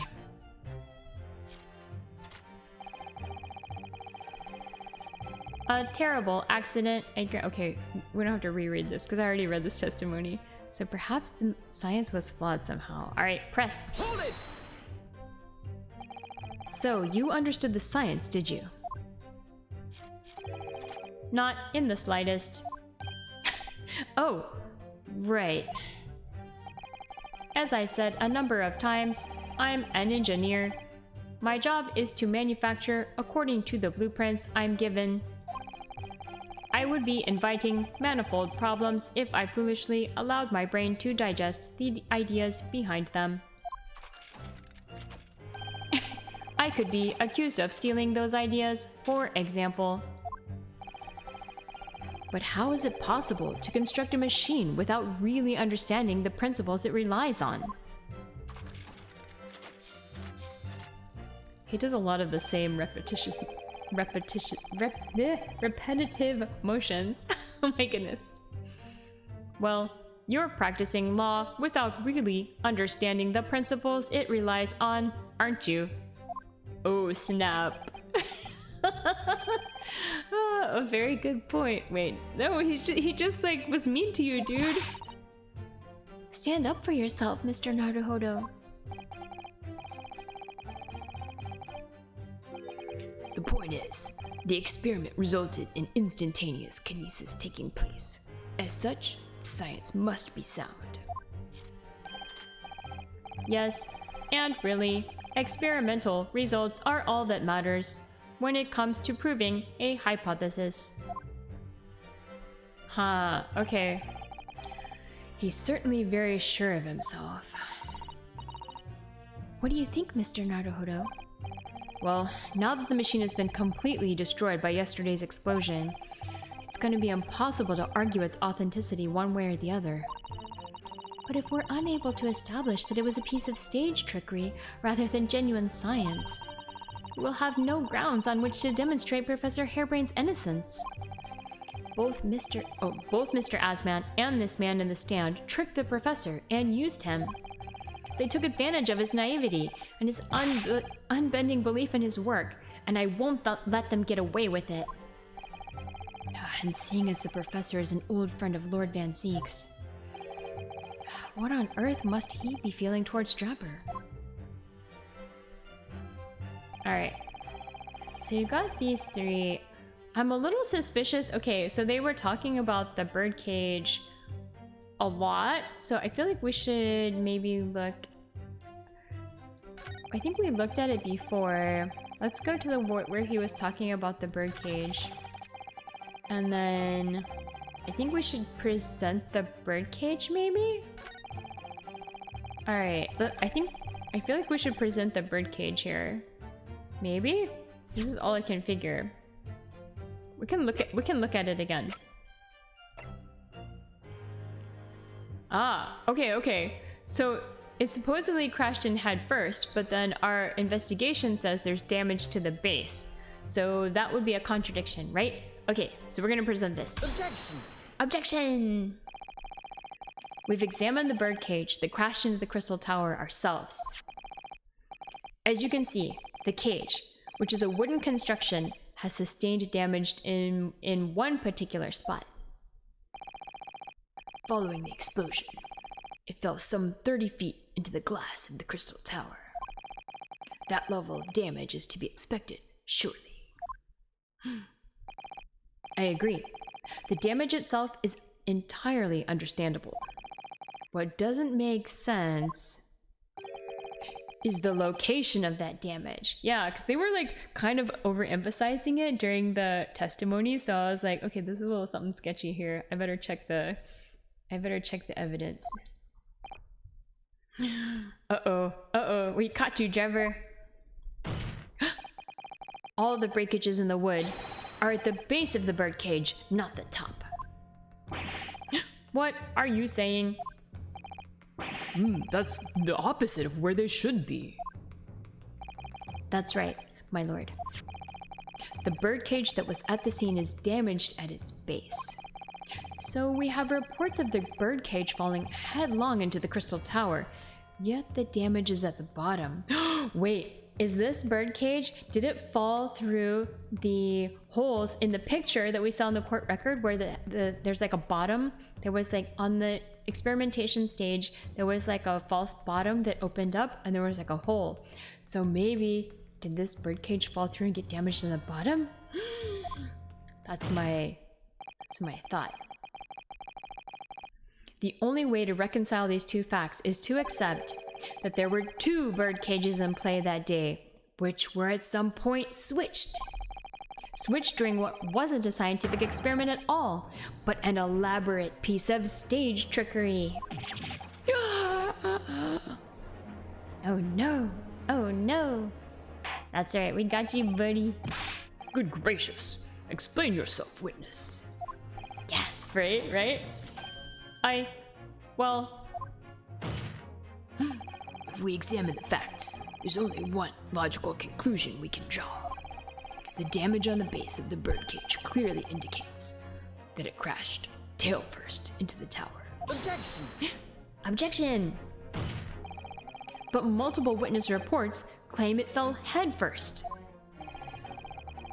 The birdcage materialized in the sky next to a balloon flying over the stage, following a spontaneous explosion, at an altitude of some 60 feet above ground level. Which is approximately 18 meters. Why do we need the conversion? I don't know. Okay. And then proceeded to fall some 30 feet into the crystal tower in the ensuing Deflagration? Deflagration? Deflagration, what is that? Oh, is that... A deflagration's like an explosion, right? I think so. Jeez. Such vocabulary words. Witness reports amid such chaos are notoriously unreliable. An explosion with no percent? I don't know what that means. I thought it was an explosion though. At least I figured that part out. Objection! Objection! But the victim's neck was broken. Objection! He plummeted 30 feet inside a heavy wooden cage. However he fell, it would be unsurprising to find one or two of his vertebrae crushed. That's true. Head first or tail first. It was a really long way. Deflagration is closer to a fast burning than a detonation, which has a shockwave. Anyway. Thank you for the definition. I appreciate it. That's what I think his laugh sounds like.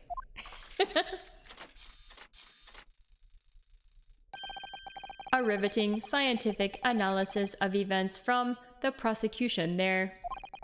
Though to be even more rigorous, you would have to say it was only one vertebrae. Actually, He's got the creepiest smile. Yeah, he dances the robot well. Ooh, he wasn't quiet for long. I find it hard to see what's motivating Lord Van Zeeks. This witness is clearly a swindler, and one who deceived a personal friend of his.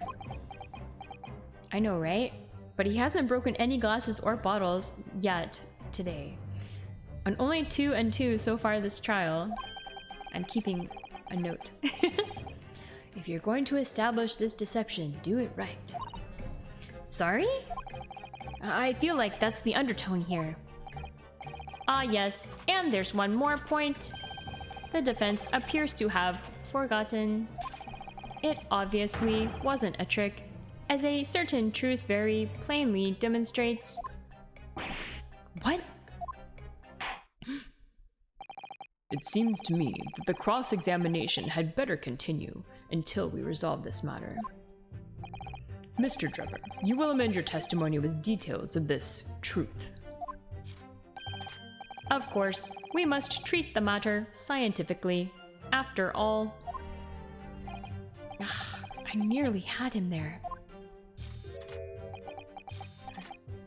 My goodness. Okay, is that all you're doing, buddy? Good lord. Alright, he's amending... Is he gonna amend his testimony? Ooh, let's see what Sparky says to say. I do enjoy movies. I love cats_Kate. My favorites are animated movies with adorable animal characters. They make me feel all warm and fuzzy inside. Aww. But action-adventure movies can be fun too, as long as they don't scare me too much. Oh, that's cute. No big surprise, I guess. Alright. The kinesis clearly took place. There's nowhere else 30 feet high for the birdcage to have fallen from. Alright, do I need to press on this? Maybe? Maybe? Ah, wait. Wait a second. You know what? Maybe we can present the, maybe we can present this picture. Can we? This one, right? Maybe we can present this picture and be like, no, buddy, you're wrong, right? Maybe? I think this is a possibility. I'm gonna try. Objection! I'm keeping attention. Sometimes I don't quite understand why they highlight certain words. It's a little confusing. I feel like they must be relevant, but sometimes I'm not sure. Surely something about that last statement seems odd, doesn't it? Would you care to mull over precisely what you find odd about it on your return journey to Japan? Oh snap! I guess that was not the right place. Okay. Maybe I needed to press on this statement or something, or maybe it's not the right statement. Alright. Bonsai Buddy 1025 says, I think they are random. Okay. I always wonder. I wouldn't be back to give the court an answer for about 4 months, though. Rest assured, we should be happy to carry proceedings forward in your absence, counsel. He sounds serious. I have to prove my worth before he really does send me back home. Uh-oh. Okay. Alright. Uh-oh. Okay. We're gonna press on this statement then. Hold it. What do you mean? Well, before the demonstration began, the victim was alive on stage in front of the audience. Yes, there are lots of witnesses who saw Mr. Asman on the experimentation stage. That's true. And the victim's neck broke as a result of an impact following a fall. Logically, therefore, the victim must have fallen from somewhere. Oh, maybe this is where... Maybe I was jumping the gun. I think I was jumping the gun a little bit on this one. The balloon that exploded was at an altitude of 60 feet. The point of impact on the tower was 30 feet up. That difference of 30 feet is therefore the total distance the birdcage fell. And there's no other location from which the cage could have fallen that distance if it didn't drop out of the sky. Ooh, this is the point where I need to like, yeah, present the picture. I've been waiting with that picture with the hole, the false bottom, the false floor. I've been waiting to use that one. Ergo. The victim himself must have been beamed from the stage into the sky above the crystal tower. A trenchant scientific analysis. Dear me, every time I hear it explained, it sounds increasingly plausible. Oh yes, it's all very well thought out. Certainly all the spectators on the day saw it.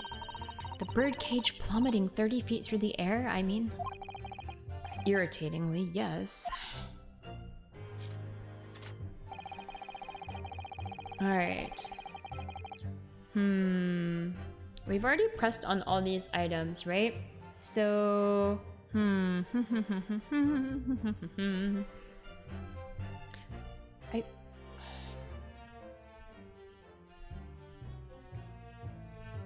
Maybe... Could it not... Was I doing the wrong evidence? Alright, I'm gonna go back and I'm gonna look at the evidence again and see if there's something else. Alright. Alright, we already went through this, so we'd have to like... just go through and start again. Yes, yes, yes. Okay, let's look at the evidence again. It has to be on this statement about like the fall, right? Alright. The whole shows a fraud. Okay, no body double. It's gotta be on this statement, right? There's nowhere else 30 feet high for the birdcage to have fallen from. Alright, let's look at the evidence. Let's look at the evidence. What do we have? Not not this. Okay, we have armband, the newspaper, the sketch. Okay, let's look at the sketch. Hold on. Okay. Maybe the sketch? Maybe? Not this, not this, not this, not this, not this. We already showed this one. Not this, not this, not this. Alright, I think maybe it has to be the sketch. There's no... Alright, I think we gotta try the sketch. Let's try the sketch. Objection. It's the only other item that is like vaguely relevant, so seems possible. Alright, this is a diagram of the experimentation stage and its surroundings. I really thought it was gonna be the picture though, with like the false bottom. Cause like, that's like where obviously where it fell through and got damaged, but maybe not. This seems promising though. I'm not getting rejected right away. There we go. Okay, yeah, this is good. Phew. Alright, we made it. We're not gonna get sent back to Japan yet. Although secretly, we're already in Japan. Don't tell anyone. We know that somehow the birdcage appeared in midair before falling down into the crystal tower. Alright, so this one fell on the head. The other one must have fallen on the bottom. A fall of about 30 feet, or 9 meters. Ooh.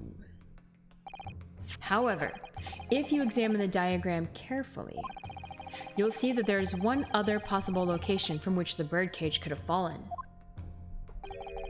The same distance of 30 feet. No! Why is Batman so crushed? Doesn't he want to help his friend? I don't understand why he doesn't want to help his friend, the Professor Hairbrain. Trevor doesn't seem too entertained by this. Well, it appears the defense has a possible explanation to put forward. Go ahead, counsel. Yes, my lord. Of course. You will indicate the place to which you are referring on the same diagram. Yeah, it's gotta be... Yeah. The alternate location from which the birdcage could possibly have fallen the requisite 30 feet. It's got to be from here, right? From the experimentation stage, which was like right here. Because the other birdcage was like here, right? I think so. I hope so. Okay, let's try it. Take that! Take that! maybe? The place I'm referring to is here. But that's where the birdcage would have been to begin with. Which is exactly the point, my lord. Yes, the birdcage was in the machine on the stage. But what we must also consider is the height of the stage itself. Go on, Counsel. It turns out that the experimentation stage was built at a considerable height above ground level. If you look at the diagram, in fact, you'll see it's at about the same height above the ground as the balloon was above the crash site. Ooh, Van Zieks is shocked. Alright. When the experiment got underway, the machine and the birdcage were engulfed in steam. And? Yeah, that's when it dropped out the secret bottom. At that moment, the floor of the stage gave way, and if we assume there to be a void underneath,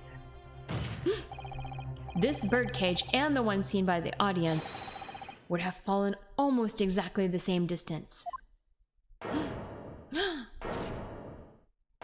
Everyone's shocked. Oh my goodness. Oh my goodness. Once again, my lord, this all points to the fact that there was not one birdcage, but two. Objection! Objection. Oh no. My learned friend has no evidence that the stage had such a contrivance in its design. Yes, I do. Yes, I do. I have the picture. Someone is responsible for the criminal destruction of the kinesis machine itself. It's true.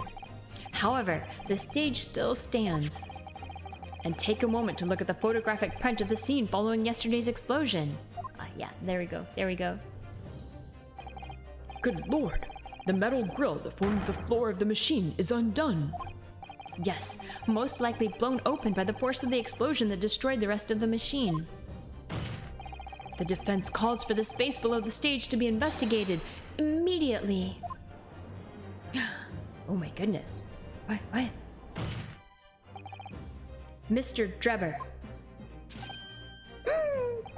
It was you who built the kinesis machine, which means that it was you who built the two bird cages that were used to carry out this deception.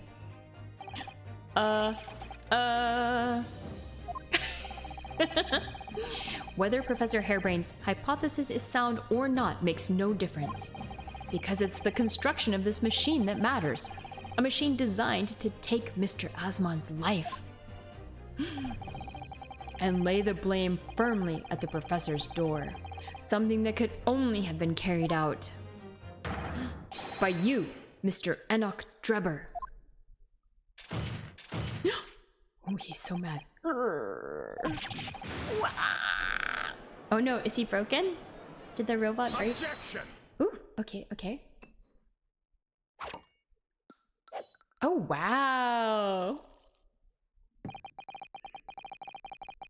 He malfunctioned. If my learned friend has reached the end of his wild assertions. Oh, alright, broken glasses. We're up to 3 now. I'm marking it on my list. The prosecution would like to crush the defense's argument slowly, but surely. What? Your argument fails to hold water. On 2 counts. 2? Firstly, before and after the experiment, this witness went nowhere near the kinesis machine. Every relevant member of staff from the exhibition has attested to that. Yeah, he could have been the one that shot the balloon though, right? He probably shot the balloon with a crossbow that released like the second birdcage. That's my proposal. And I believe members of Scotland Yard have also been on watch duty at every public experiment. In other words, Mr. Drebber had no opportunity to switch the alleged pair of birdcages. Objection! Objection. But I've already explained why he wouldn't have needed to. The nonsense with the crossbow, that doesn't bolster your case at all. The man who disappeared from the stage and the man who crashed into the tower are one and the same. The forensic investigation team's report is unequivocal on that point. And the second flaw in your assertion is a distinct lack of motive. Why would this man have wanted to take the victim's life? He had no reason to do so. A motive? Do I have to think of everything myself? Endless supply of scrolls over here. I have here a contract provided by the witness. What contract is this, Lord Van Zeeks? A contract into which Mr. Drebber entered with the victim, Mr. Asman. It reads, Mr. Drebber is to receive 30% of all remunerations from government grants or other income. 30%. Certainly very favorable contractual conditions. But there was one very important provision bolted onto that clause. Scroll generation in progress. Are scrolls the new fish and chips? Or the new bottles of wine? What provision? Mr. Drebber may only uphold this right on condition that both contracting parties are alive. Ah, so he didn't get paid. Okay. In other words, if either of us were to die, the contract would become null and void. So you see, I had nothing to gain from Mr. Asman's death. The diametric opposite, in fact.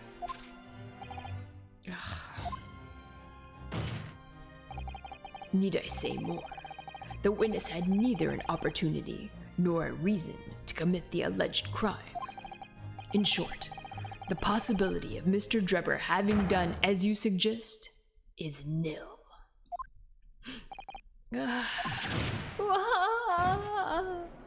Oh no. Oh no. It seems the defense's assertion was somewhat wide of the mark. Lord Van Zeeks, you will submit the contract as evidence, please. No. Alright, we gotta check this contract. We gotta check it for sure. Alright, alright. It's true. Alright, let's look at the contract though, real quick. Real quick here. Let's see what we got. Alright, the investor, Mr. Odi Asman, hereby enters into contract with the provider, Mr. Anak Drebber, to fund labor and materials for the construction of a super high voltage instantaneous kinesis machine. Mr. Drebber is to receive 30% of all remunerations, government grants from their income. Mr. Drebber may only uphold this right on condition that both contracting parties are alive. Yep, that's all there is. Go gadget contractual obligation. Hi, hopeless salary man. Alright, so we got nothing new. There's no more new data here, so okay. Alright, it's true. If Drebber had no opportunity to switch the birdcage under the stage with the one in the Crystal Tower, he couldn't have done it. And in any case, I have no idea what his motive might have been. There is one aspect of your argument that still holds true, however. There were 2 birdcages. The prosecution is unable to deny that. So I'm sure you're on the right lines, Mr. Naruhodo. And I've no doubt there are other aspects of your assertion that are undeniable truths, too. Aw, thanks Susato, always propping us up when we're not so sure of ourselves. Well, it would seem that the defense has no rejoinder to offer. Nothing to say, Drebber?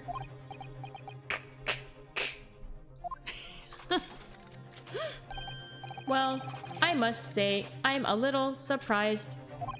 I came here to testify about the machine I built, and instead, my reputation is defiled. But the prosecution's counter has set the record straight, I think. It's impossible that I'm the culprit. I don't know, with that look on your face, I'm not so sure, buddy. Objection! You're at least a bad man. Or bad robot. You're a bad robot. Whether or not you committed this crime or not, you're a bad robot. At the beginning of this trial, we believed there was only one birdcage. Yeah, the definition of a villainous smile. 100%. Yet now, we know there must have been two. In other words, there was more to the demonstration than we realized at first. Uh-oh, he's twitching his fingers. I think it's abundantly clear that the same applies to the culprit. Get to the point. The stage demonstration was constructed and set up in its entirety by you, Mr. Drebber. Therefore, it's inconceivable that you had no hand in the events that transpired. Oh, he's so grumpy. He's frowning so much. So, if circumstances mean it's impossible you could have carried out the crime yourself, it points to the fact that someone else was involved. Someone else? Counsel, are you suggesting? Oh, frowny face. Yes, my lord. Mr. Drebber had an accomplice. Objection! An accomplice now. Well then, I presume you're prepared for what's to come. Now that you're accusing not only this witness, but someone else of the most serious of crimes. If these accusations turn out to be false, then make no mistake. The prosecution will demand an equally serious punishment for your slander. Oh no, oh no. Maybe he wasn't gonna get paid anyway because there wasn't a teleportation machine, in fact. Maybe. I don't know. I really don't understand what's going on now with this like latest revelation. So, because it does point to him like not wanting it, like maybe he could have, no, there's no way that that guy would have not died. So, I don't know. Very strange. Well, counsel, do you intend to pursue this course and formally accuse another party of involvement in this matter? What do I do here? At the moment, this is little more than a hunch on my part. I don't know for sure if Drebber had an accomplice, or even if he really is the culprit here. He's not talking now, alright. One way or another, though, I have to make my position clear, as a lawyer. So what's my stance gonna be? Did Drebber have an accomplice, or not? We have to say he has an accomplice, right? Like, back down is not the answer, ever. I think it can't be. Alright, the defense is ready to name Mr. Drebber's accomplice. Somehow, the two bird cages must have been switched. Everything points to that. Yet according to the coroner's report, that's not a possibility. Oh no. But that inconsistency itself is a clue. Oh wait, is the coroner... Wait, the coroner is the lady, right? Right? I think so. Maybe it's her. Okay, the coroner is the lady with like the murderous child, right? Oh my god, maybe it's her. Okay. Counsel. My lord? You have received a stark warning already. If you are nevertheless determined, then I must now ask you to identify this alleged accomplice by name. Murder's... yeah. This case has so many twists and turns. There's like the full-on, like, I still don't know, like, what's up with like the wax museum and like, what's the identity of the professor, like the mass murderer who like died by hanging, supposedly, maybe. We don't know the identity because even the wax museum head has like a mask covering it that we can't get it off. Anyway, yeah. So, your answer please. Is the weirdest ship. Alright, who do you claim to have been Mr. Drebber's accomplice? Alright, it's not Susato-san. It's not Iris. It's not Herlock Sholmes. It's not the Lord Chief Justice. This guy's dead, so it's not him, I don't think. It's not Van Zieks, although he's being sus lately. It's not Feelers of Justice, who is like back and acting as Van Ziek's apprentice, but also lost his memory somehow. It's not Hairbrain. It's not Gina, of course. It's not Mr. Gregson. It's not the... No, not these people. It's gotta be her. The coroner. Because she's the coroner, and if the coroner's report is inconsistent... Do I think there's special dialogue if I accuse Van Zieks? I don't know, but I don't want to like... I don't want to accidentally lose one of my chances. What if I get sent back to Japan? I'm too scared. All right, we're gonna just present her. Take that! It's gotta be her. Persona! Oh my goodness, what? Hello, Erlangshan. Thank you so much for the blurb. That was at such like a dramatic time. Welcome. Hello, how are you?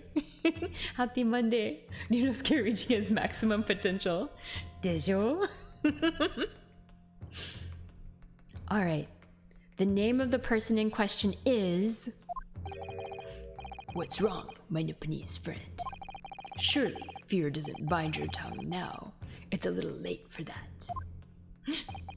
Of course, I'm afraid. After all, naming her in this capacity is definitely going to make waves. A lot of waves. Yeah, I don't know, that lady's crazy. Why is she like buying 500 razors a month or something? Something's wrong with her. I could very well turn every single person in this courtroom against me. I'm sure it will be all right, Mr. Naruhodo. Thank you, Mrs. Sato. The enemy always appears larger than life, but you'll appear exactly the same to the enemy. Wait, what? Alright then, here goes. You've kept us waiting long enough. Your answer, counsel. Now. The person who colluded with Mr. Drebber in order to carry out this wicked crime is Scotland Yard's coroner, Dr. Courtney Scythe. What the blazes are you talking about, Dr. Scythe? The head of the forensic investigation team and the coroner who conducted the autopsy on the victim. Wait, is she the professor that's doing the mass murderers as well? Maybe. Oh my goodness, I don't know. Because there was also a coroner's report that... Oh, okay, let's not get into that yet. We know there were 2 bird cages. So who could have carried out the switch to complete the illusion? The accident happened in front of a huge crowd of spectators, and the area was immediately sealed off. Then everyone, police officers included, were banished to make way for the forensic investigation team. When else could the switch have occurred? It can only have been in that team's presence. Ooh, Drebber has nothing to say. It's essential that the court determines exactly what happened following the incident. The defense demands that Dr. Scythe be summoned to the witness stand at once to testify. All right. We got the jury is like crazier and crazier every case. You got a nerve, lad. Standing up there, dragging the Yard's name through the mud. I didn't mean to. I know the woman very well. There's no better dead room worker out there. How dare you call her a criminal? My learned friend's imagination appears to be wilder than the East End at night. But the recklessness of your accusation aside, there's another grave problem with your argument. One which the prosecution demands you address at once. A grave problem? Oh my word. Who do you claim acted as the victim's doppelganger? What? Certainly.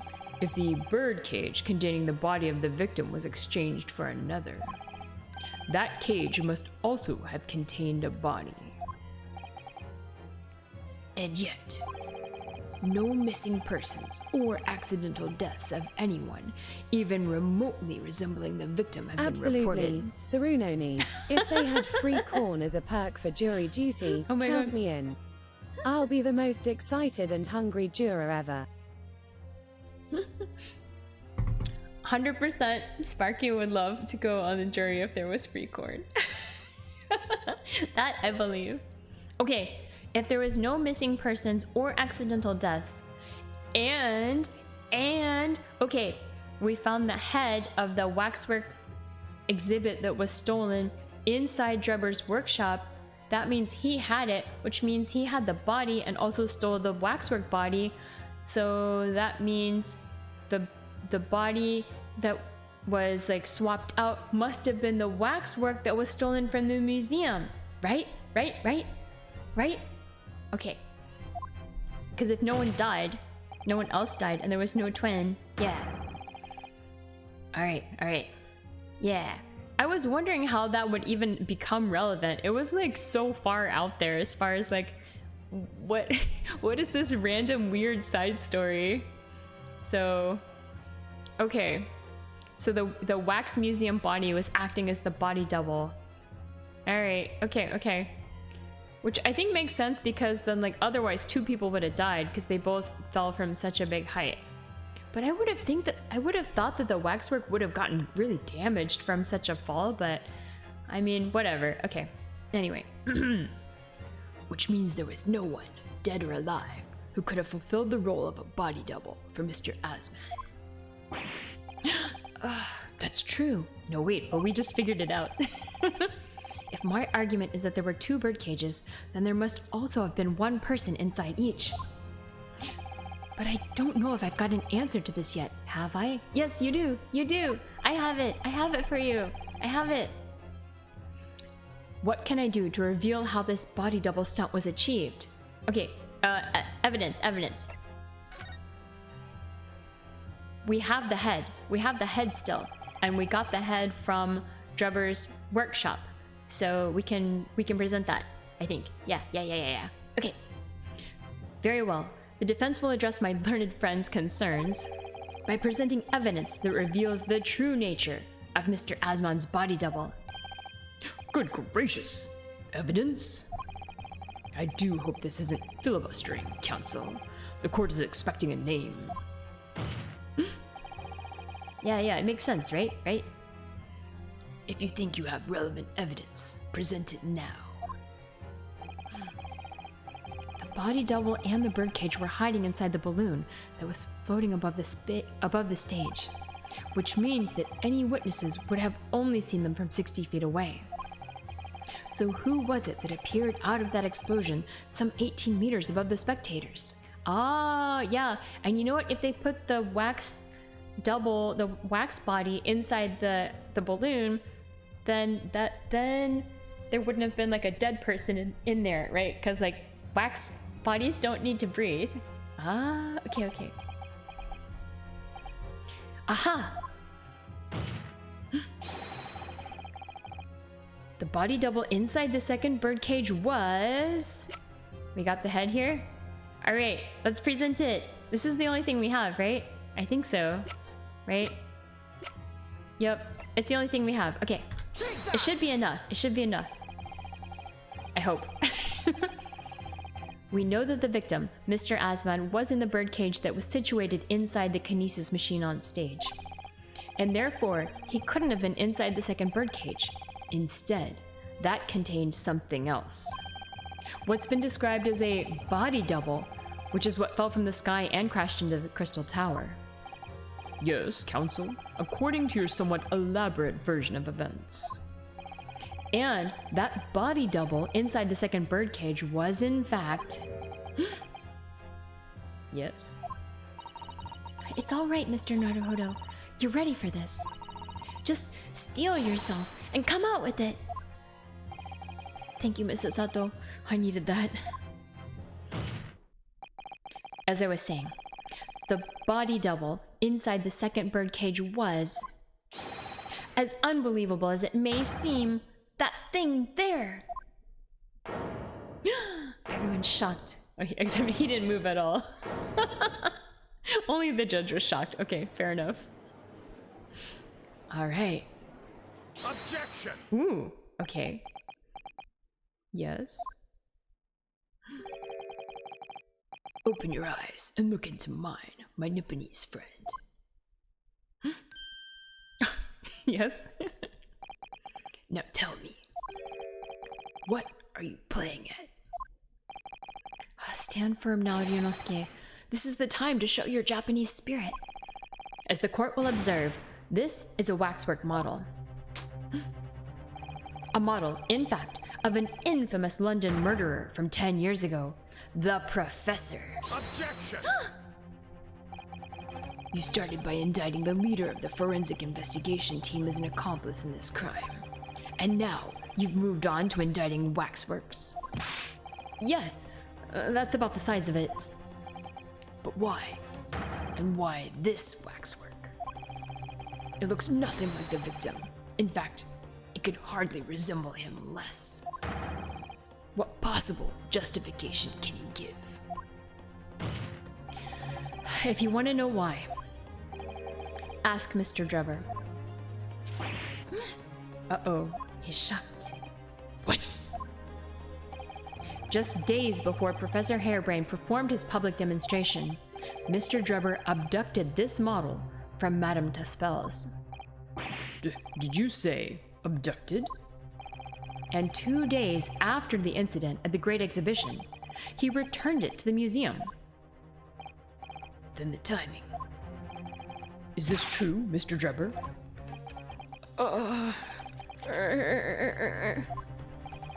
At first, I couldn't see why Mr. Drebber would have stolen the waxwork and then given it back again. But now, the reason is clear. He took it so that he could put it inside the second birdcage as a body double for Mr. Asman. Grrr! Oh no. Objection! Objection. Are you hearing this, ladies and gentlemen of the jury? Are you hearing the defense's astonishing proposal? That the witness fabricated this vast machine with the intent of deceiving some wretched scientist. That he did so in collusion with the country's finest coroner on a public stage in front of a vast audience. Everyone's just shocked. And that, to effect the deception, he used a waxwork model that in no way represents the that in no way resembles the victim. Are we really to believe this far-fetched tale? What do you decide? Objection! Objection? Oh no. Wait. Yes, if you put it like that, of course it sounds implausible. My lord, I need to speak, if you please. Go ahead, Mr. Foreman. Myself and my colleagues have reached an agreement. Really? What? What? How so? Huh? Very good. In that case, ladies and gentlemen of the jury, you will state your leanings for the court to hear now. Guilty! Guilty! What? What? Guilty! I don't, yeah. Guilty! Wait.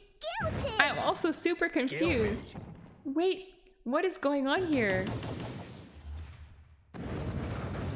This doesn't...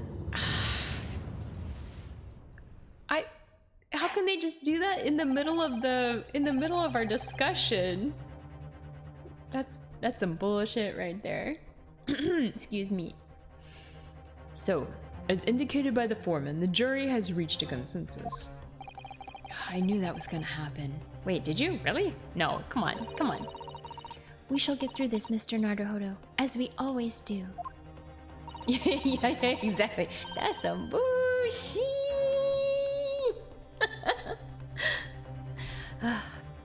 And uncover some new truths along the way, I'm sure. Yes, I agree. I'm gonna have to appeal to the jurors as usual and see if I can persuade them to change their minds. The defense will now embark on a summation examination. Are you and your fellows ready to proceed, Mr. Foreman? We are, my lord. Very well.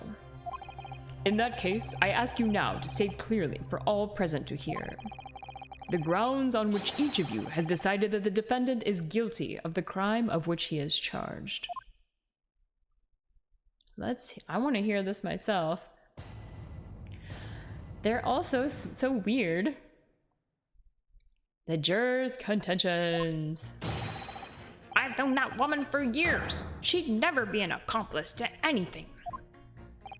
It's utter nonsense to think that these two would ever be conniving with one another. Oh dear, this is most troubling. But surely the waxwork the man stole has nothing to do with the coroner, is it? I have my own problems with members of the police. I do not trust them much. I've seen no rigorous proof that this waxwork was ever inside the birdcage. It's conjecture. Accusing someone without right evidences is not a proper job, is he? I won't have it. Random child. You like the sexy southern lady? She's like, so maybe it's like kind of mid-Atlantic style accent. I'm glad you like it. I like doing that style of voice too. Somewhat unsurprisingly. I love you, corn girl. Yeah. I'm very pleased they have a corn-eating random juror. She's hungry for justice and corn. Yeah, eating, I will say, I don't know about back then, but when I was on a jury before, there was no eating in the jury, like, box. Like, strictly forbidden. Water was fine. It seems the introduction of this waxwork model to the proceedings has polarized opinion. Given that its face is obscured, and its build in no way resembles that of the victim, I can only applaud my learned friend's temerity at suggesting it as Mr. Asman's body double. Yes, the applause is deafening. And yes, I know it seems extraordinary. But that's the point. That's why I have a strong feeling it's actually a greater clue than anyone yet realizes. Oh, what are you thinking, Mr. Naruhodo? I can't explain why at the moment, but I feel as though there's a specific reason why it was used. Why it had to be this model. Wait, I really want to see the face of that model, though. I want to know. Really? A reason why nothing else would do, you mean? Yes, and I'm convinced. If it's something far more significant than whether or not the model looked like the victim. Also, why was the head separate from the body? This is what I also don't understand, and is also a sketchy part about this case, right? Right? Something sketchy there. Well, if that's the case, we must prevent the trial from ending prematurely at all costs. Because Sholmes pointed me in this direction and he's never wrong. I'm always disappointed in Susato-san's like unwavering belief in Sholmes. That guy. She's blinded by his charms, I guess. Yes, agreed. I have to find a way out of this. Alright. If you're ready, counsel, you may proceed with the summation examination. Oh, we don't even have to request the summation examination anymore. I love that the judge just is like, alright, let's go. He is extremely charming. He is, though. Yes, my lord. Alright. Let's see what we got here. The defense's rebuttal. I've known that woman for years. She'd never be an accomplice to anything. Alright, let's see what we got here. The order of things seems to have changed around here for some reason. I'm a copper, lad. It's a copper's discretion to bend the rules sometimes, when needs must. What's wrong with that? Wait, why is there always a gun in the courtroom? Why? These people and their guns in the courtroom, it's too much. Yeah. Where do I start? I've been working at the yard for 40-odd years. That's even more than I thought. We've only had a metropolitan police service in town for 70 years, you know. Of course, times have changed. Public didn't trust coppers back when I started. It was rough. We had to fight crime, and we had to fight to win the public's trust as well. And when we did, forensic science was in its infancy too, even more than it is now, and she spearheaded the revolution. Wait, how old is she? Dr. Scythe, you mean? That's right. About 10 years ago now, it was. when I was still a youngish Bobby on the beat. That's when she started making a name for herself as a top-class coroner. And now look at her, head of the forensic investigation team, and a woman no less. Well, you won't hear me complain. It's all we dreamt of back then, I tell ya. Could you tell me without holding that gun in the air? We were all out to uphold justice, lad. Full of vim we were, full of vim. That's coming across loud and clear. Alright. Alright, let's see. Let's see. It's utter nonsense to think those two would ever be conniving with one another. Alright. Let's hear some more information about that, shall we? But we're only just starting to understand this case. Hello? Hello? What are you reading there, sir? The man behind those murders on Solar Pond Street was caught in 2 days flat. That's real policing for you. That's really not relevant to this case, is it? You're wrong there. Because it was Dr. Scythe in charge of examining the bodies. And it was evidence arising from her work that led to the arrest of the scoundrel responsible. Oh. That's right. Oh. That woman is at the forefront of this country's fight against crime. The idea that she's somehow involved in this murky business is a load of old tosh. I thought it was up to me to press the jurors, not the other way around. Oh dear, this is most troubling. But surely the waxwork man stole has nothing to do with the coroner, is it? Hold it! Hold it! Why would you assume that? Well, quite simply because that unsettling swindler has no relationship with the woman, does he? True. As it stands, we don't know of any connection. Oh gosh, but it would be delightfully romantic if they were to somehow have a mutual interest in the waxwork. Romantic? A woman of society such as myself views everything in terms of relationships, you know? She's just become British now. She's no longer Southern. Sorry. Oh. Well, you learn something new every day, even if you don't want to. One might wonder about a possible relationship between the defendant and this coroner woman. Or perhaps between the defendant and the handsome prosecutor just there. This woman may be more astute than I've been giving her credit for. If that's the woman's stance, then perhaps demonstrating some connection between the waxwork and Dr. Scythe would be enough. Yes, I agree. As soon as we have even a whiff of a connection, she'll be the first to know. Alright. I have my own problems with members of the police. I do not trust them much. Hold it! Hold it! What sort of problems? Let's just say we have run into each other on numerous occasions while I've been performing on the street. Right, I see. Obviously, artists such as myself cannot appear on stage as we work in close proximity to our audiences. So we perform our great magic in parks, on street corners, and the like. But the police use any excuse to make our lives difficult. Who is that clown? Ooh, okay, we got a reaction here. Alright, what are you? Excuse me! Excuse me? Who is that clown indeed? Do you have something to say in response to that, Mr. Ottermole? Really? His name is Ottermole? Come on.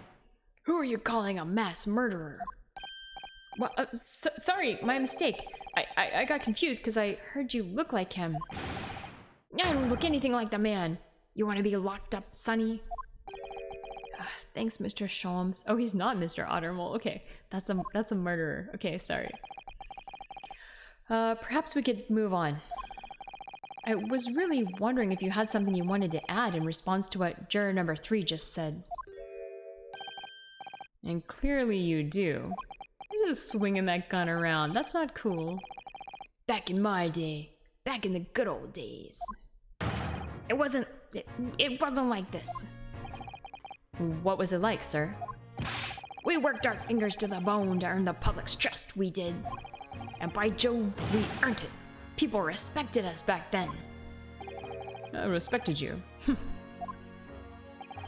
No one would have called a coroner into question in them days. This ain't no Texas Juror number 6. I know, right? A coroner's report was the hallmark of an investigation done right. Especially when Dr. Courtney Stevens put her name to it. Wait, Courtney Stevens? What about Courtney Scythe? Did she change her name? Ooh, this seems like a clue. This seems like a clue.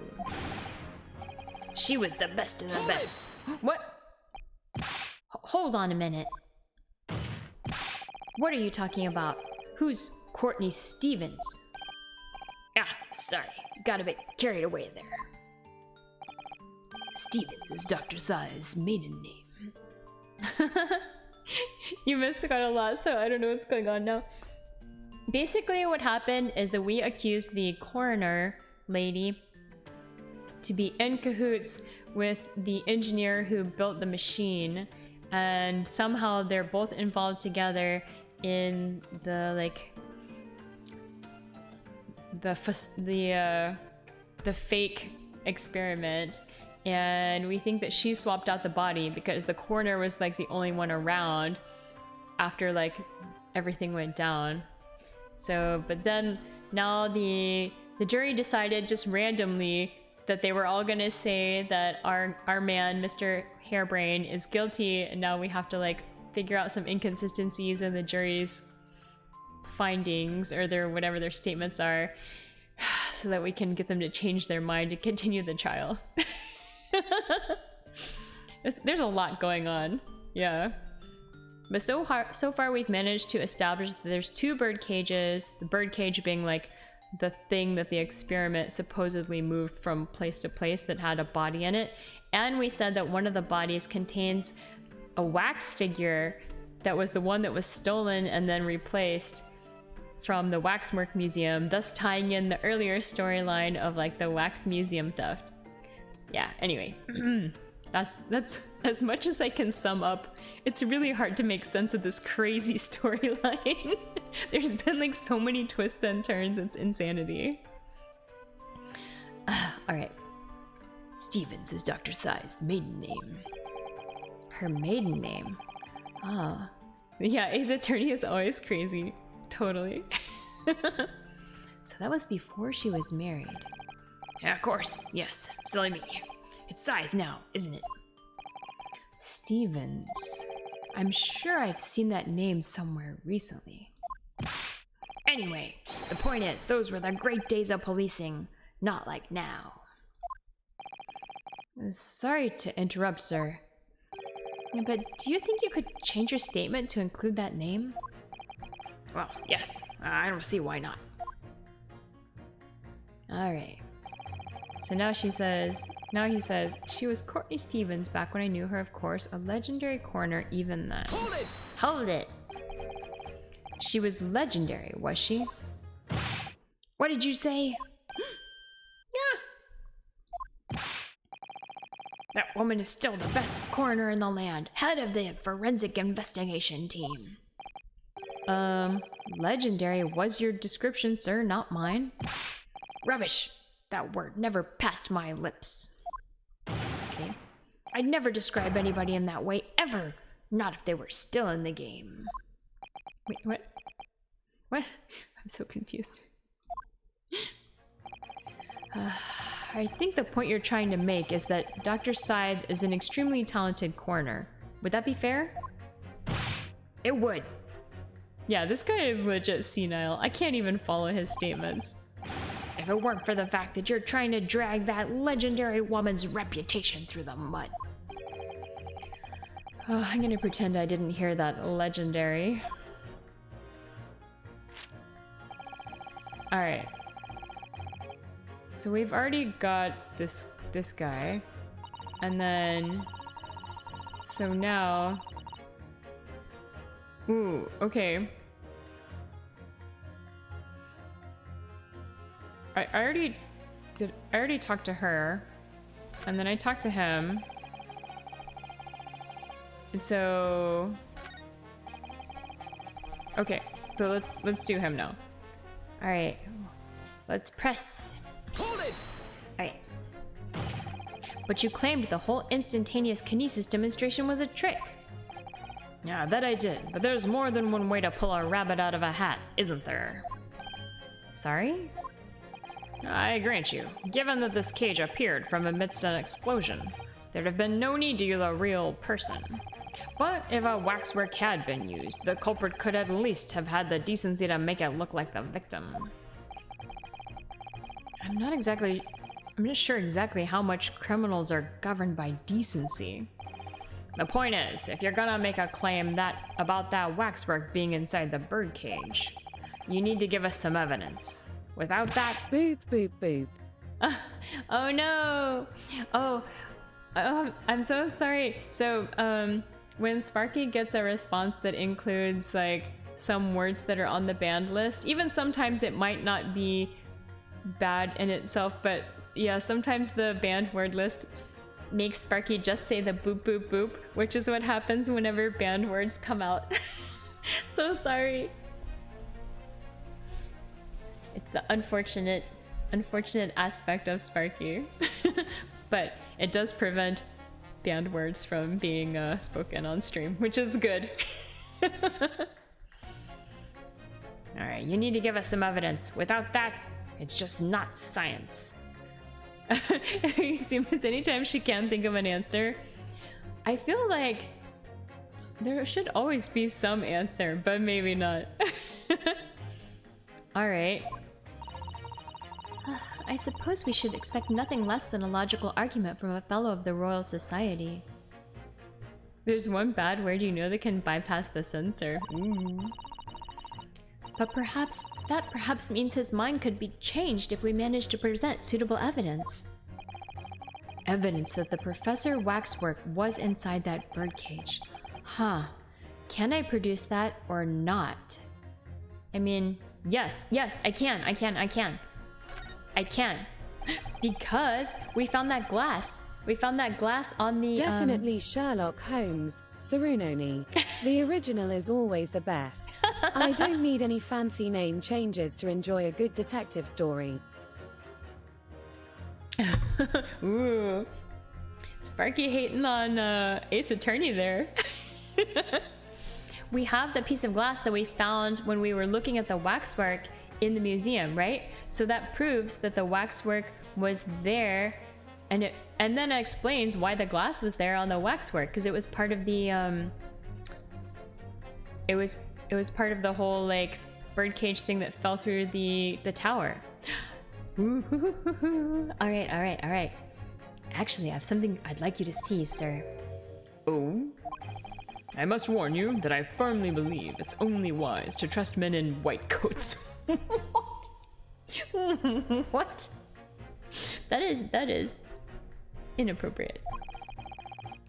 So, given your jet black outfit, I don't mind admitting to a sense of trepidation here.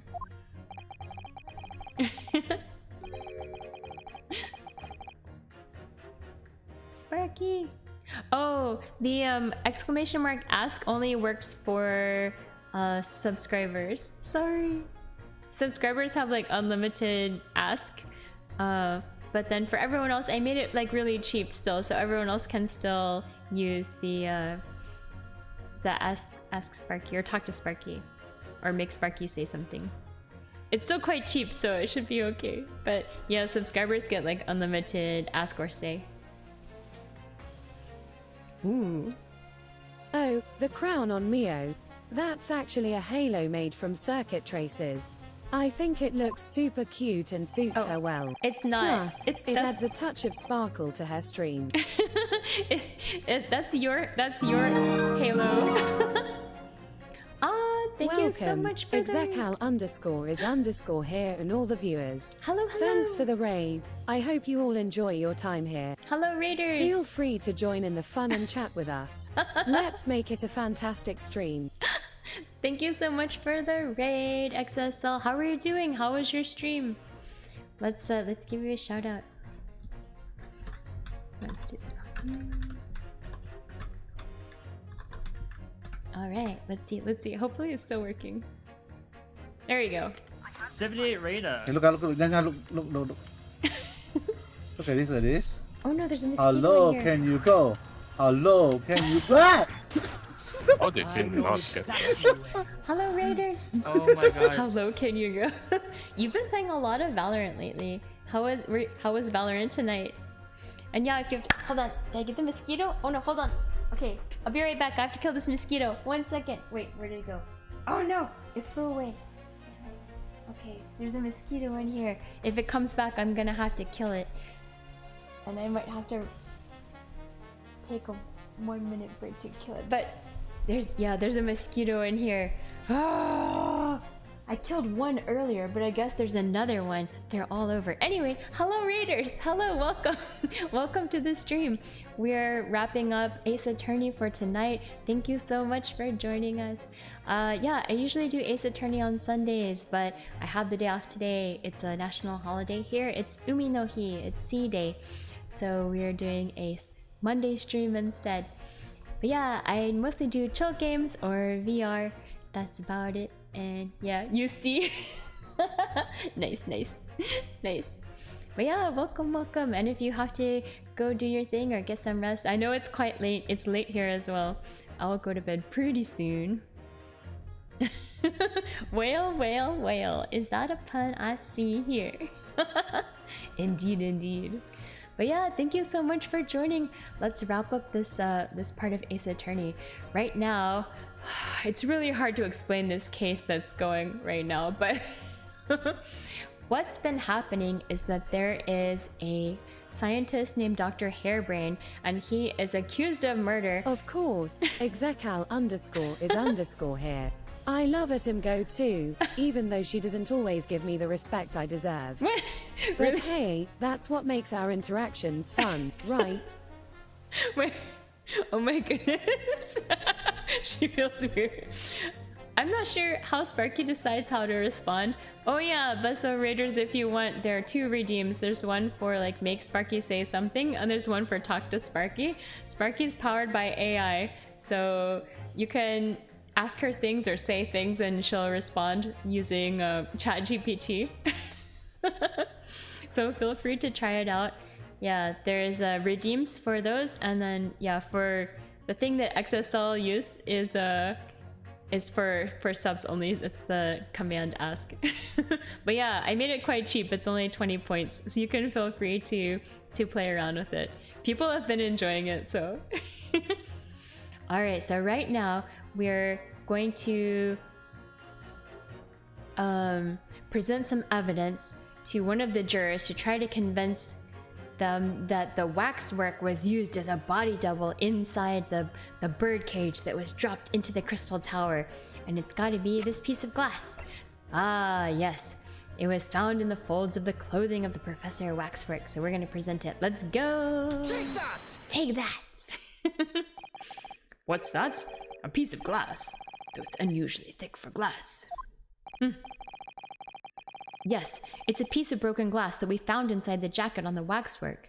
Oh, yeah, but thank you again so much, XSL, for the raid. And you guys, if you don't know XSL already, you should please go check out his channel. I did this shout out, but you can also, hopefully if it's not there anymore, you can still click on his name and follow him. We do a lot of collabs together. He's the organizer of many collabs, and sometimes I can convince him to go on VR chat adventures with me too. But yeah, thanks so much for the raid, and if you gotta go chill, go chill. Alright. Yes, it's a piece of broken glass that we found inside the jacket on the waxwork. As you say, it's not ordinary glass though. You're chilling over here? Okay, good. Wait, if you want to play some Valo? Oh my god. Not more Valo. No, give him a break. A little break. As you say, it's not ordinary glass though. It's very thick and clearly made for extra strength. More like excess cool guy. Aww. Yeah. Much like the special glass that was developed for the construction of the Crystal Tower. You know accessible. Yeah! I feel like there's a lot of overlap for us. There's like a group of streamers that overlap a lot. Exactly. The centerpiece of the great exhibition where the very incident we're talking about took place. Oh, is this true? On the day in question, the birdcage fell from above and smashed through a window of that special glass. From whence this small piece originated? Is that it? Precisely. So, what do you say? Now that clear evidence in support of the assertion has been placed before you. Well, as I said, I only trust men in white coats as a rule. However, when the reasoning is sound, it's fair to say color shouldn't come into it. In light of what you've shown me here, yes, I feel obliged to change my position on the matter. Nice. In that case, juror number 4, you will amend your statement now, please. Alright, he's gonna amend his statement. The presence of that piece of glass leaves me in little doubt that the waxwork was indeed inside that birdcage. Yes, color shouldn't matter. 100% agree. Alright, let's see. Thank you for reconsidering your position, sir. Your words are misplaced, boy. My opinion is governed by logic and science, and nothing else. Yes, science is where you should direct your words of gratitude. Yes? Yes? Yes, yes? What? What's going on? What's the matter with you? Too good to say some words of thanks to the mother of all academic subjects. What is it about scientists, honestly?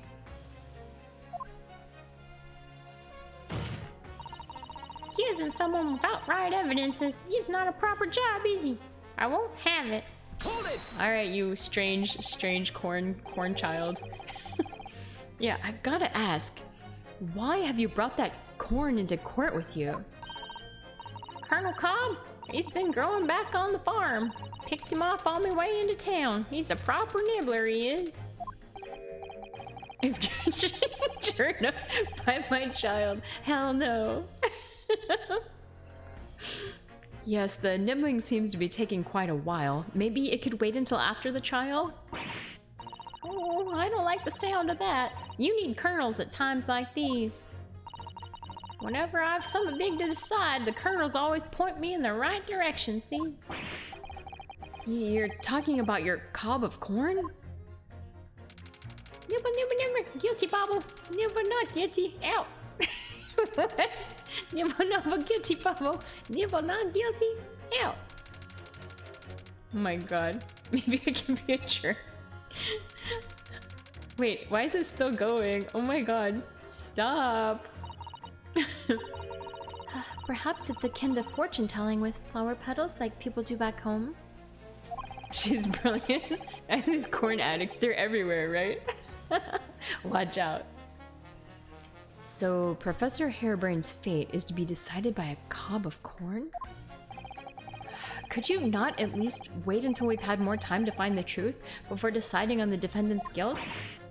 Oh, I don't know about that. My time's awfully full already. Amazing! Oh, I see what you did there, buddy. I know it seems a little far-fetched to think that the waxwork model of the professor was in that birdcage, but on the other hand, it explains a lot. If there really is a reason why that particular waxwork had to be used as Mr. Asman's stubble, we must do everything we can to make the jurors understand it. The truth is, I'm sure that's the key to this, but it's the most puzzling part of it too. Alright. Alright, I think we've read this part already. Oh no, we haven't. Okay. If you can read a book whilst eating a rice cracker, Mr. Naruhodo, I'm sure you can do this. Right. Yes. Alright.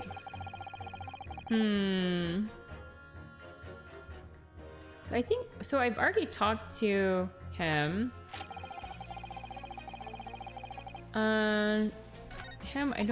I think we need to do something with her. maybe we should make her talk to the last guy, since... Alright, we're gonna make her talk to the last guy, because they're the only two that are talking about the coroner, right? That's all I can figure out. So... I don't know what else to do, so... We'll do her... and... this guy. Alright, why not? Objection. She looks pretty, but not your type. She's very fancy. Those two statements clearly contradict each other. Good gracious. To whose statements do you refer, counsel? Someone wore purple with fox ears. Oh, thank you. So, juror number 2. Oh, I found it. Hold on. Mosquito's back. Hold on. I gotta get him. Where'd he go? Oh! He's like flying around me. Hold on. Oh no, I missed him. Oh, he's here, the mosquito. I really want to kill it. Come back here, you nefarious, terrible bloodsucker. Oh my god. I don't see him now. No. Or I guess it's her, because all the mosquitoes that bite you are female, right? Come back, you nefarious piece of crap. I want to kill you. No. Alright. I don't know where it is. I'm sure it's coming back. Yeah, it's a she, right? Yeah. I killed one earlier today, right before. Oh, I see it. Hold on, it's on my mouse. This is gonna be tough. Hold on, I got it. Yeah, I got it. Ha! I totally killed it. Yes. Great success. Oh. That's very satisfying. Best streamer murder mosquito live on stream. Oh man, I'm so happy I killed that mosquito. I saw it earlier and I was like, oh my god, I know you're coming back. They always come back. And then it was gonna try to eat me in my sleep. Oh. Now the question is, like, are there more? And if there are, where are they? Hopefully there are not more. Yeah, that's right, don't mess with me. Usually, like, I'm pretty good at clapping them out of the air. That's one of my, like, good people skill. My, what do they call it? Like, stupid human tricks. Is I have good, like, aim for, like, clapping mosquitoes You out of gonna the eat air. that? Oh, I'd save it for you, Sparky, but I already kind of smushed it into a Kleenex, so I don't think it's edible. It landed on my mouse. I guess it was, like, attracted to the smell of my hand or something. Yeah. Thank you for the clips. Oh man. Whew. All right. I gotta wrap this part up. Once we wrap up this part of the stream, then I'm gonna go to bed. It's already quite late for me, but I want to wrap up this section of like the trial. I think we're almost over this part, and then we'll see. Okay. If not, I'll have to just stop after this part because like it's too late already. All right. Oh gosh, me? What can I do for you? I presume that you heard what juror number 6 said in his statement. It's brought to light the maiden name of the coroner, Dr. Side, which in turn has revealed a connection that wasn't apparent before. Well, naturally, as a woman of society, I find such connections and relationships irresistible. But oh golly, I'm afraid I fail to see what you mean. Dr. Side's maiden name is Stevens, and through that name, the coroner is very definitely linked to the waxwork of the killer. The defense has evidence to prove it. My goodness, evidence, you say? How utterly enthralling. Counsel, the court cannot overlook that last remark. I very much hope there is substance to your claim.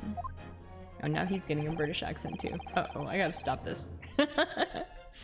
Of course, my lord. I would ask the court to look at this. The evidence that clearly links Dr. Side to the mass murderer known as the Professor. Ooh, okay. What do we have then? I think we only have Killer's autopsy report. Let's look at this again. Yeah, Courtney Stevens. That's where we saw it. So it's got to be her. This is it. Okay. That's the only thing we have about the professor. So, and it says her maiden name. So we got to present this. Take that! Take that. I have here a certain autopsy report from 10 years ago. A 10-year-old autopsy report? What relevance does that have? It is, of course, from the autopsy of the person portrayed in the waxwork, the killer known as the Professor. Oh, I almost forgot about Van Zieks. He's just been like hanging out this whole time. The Professor's, but the man was a capital offender, so... That's right. This is the certificate of death that was drawn up after the convict's execution. Yeah, after Van Zieks, ignored and forgotten. You would think that a prosecutor would have more to do in a trial, but evidently not. The identity of the killer was never made public, so the report gives few details. But what's important is the name of the coroner who wrote it. Courtney Stevens. Oh my, Courtney Stevens. Strike a light! It appears that the professor's autopsy was conducted by Dr. Scythe 10 years ago. And a few days ago, Mr. Drebber very deliberately stole the waxwork of the professor from Madame Tuspel's. A waxwork that doesn't in fact resemble the victim, Mr. Osman, at all. And do you suppose there's some unsavory relationship between those events? Absolutely. I'm sure of it. There's no doubt in my mind that the professor case is at the heart of a link that we have yet to uncover. Between Dr. Courtney Scythe and Mr. Enoch Drebber. Hidden links, mysterious connections, secret relationships. This is all most extraordinary. We're surely obliged now to explore this further. Alright, she changed her mind. Yay! Okay, good. That worked. Quite right. We can't let this trial come to an end now. Not while there's this cloud of suspicion hanging over the yard's best coroner. It wasn't like this in my day, but we're still here to uphold justice in the end. Alright, alright. Whew. Alright. It's the professor. That's what links the frightful swindler and the coroner. Alright, we can't press her again, so okay, so I guess she's done. Oh, I guess everyone that's like innocent we don't care about. Number 3, I feel like...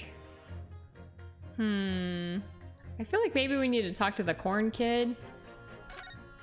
We already talked to him, and we... Oh, we haven't convinced him though yet. Interesting, interesting. Do we press him on this already? I think so. I'm not sure. Let's try again. Oh, we did. Oh no. Okay, we already talked about this. No. Okay. What does mixing those things do for him? I think it just lets him remind you that he's a member of like the Royal Society of Science or whatever. Science. Exactly. All right. I think we gotta do something with this kid, right?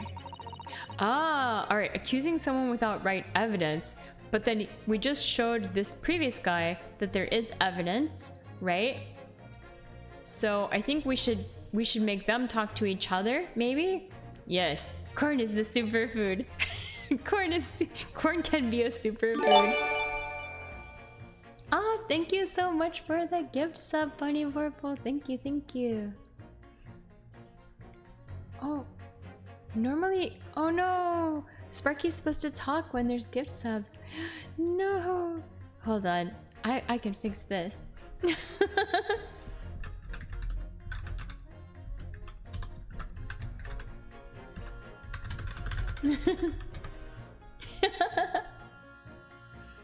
Let's see, will it work? Thank you so much, at Bunny Vorpal, for the gift sub. I appreciate your generosity and support. Yay! It means a lot to me and Mio. Yes, it does. Let's give it Bunny Vorpal a big shout out in the chat. Do it Yay. yourself. Do it yourself. Oh no. But yeah, thank you so much, Buddy Warple. Thank you, thank you.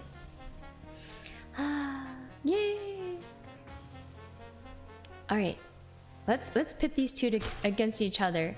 This one and this guy. All right. Yeah. So, because they say without evidence, and then there's like evidence. So I think this is good. This is good. Oh, All right. execal underscore is underscore here. You know me so well. I absolutely love corn. It's my favorite treat, hands down. I'm always hungry for some yummy corn. This is true. This is true. Look how grumpy the corn kid is. This is what addiction does to you. This is true. This is true. It's a dangerous path to go down. You can get caught in like a corn maze that you could never escape from. All right. Let's see. Good gracious. 2 statements do you refer, counsel? If you could put down your corn for a moment, juror number 5. You see what you did there? Yeah. Ooh, you mean me? You've pointed out that it's wrong to make an accusation without evidence, but the accusation that the waxwork model was inside the second birdcage on the day in question is not without supporting evidence, as the defense demonstrated to the juror sitting beside you. Ooh, is that right? That is right. Would it be fair to say you didn't follow the argument? I don't understand much besides Colonel Cobb, to be honest. Oh my god. Of course you don't. If I could interject here. Please do, sir. Now that this assertion of yours about the waxwork has been backed up by some solid evidence, it would be wrong of me, as a man of science, to not pursue the matter further. Alright, we got it, Whew. Alright. Anyone else? Alright, well, me too then. Sorry? And if this Brady gentleman says he's right, then he must be. See, I wouldn't dream of going against Colonel Cobb or anyone who's got stuff in between the ears. I use the corn to like make the fire go. Oh my goodness. Alright, success! If you can call it that. Alright. Thank you, counsel. That will do. As a result of the summation examination, the jury's overall leaning has changed. We changed more than half of people's minds. 2 jurors now call guilty, against 4 who call not guilty. Accordingly, the court has failed to reach a consensus at this time. And the trial must continue. Let's brainwash all of them, damn straight. Wait, we did it! Oh, well done, Mr. Naruhodo. Another wonderful victory. Hey, it's not a victory yet. You gotta give it a little bit.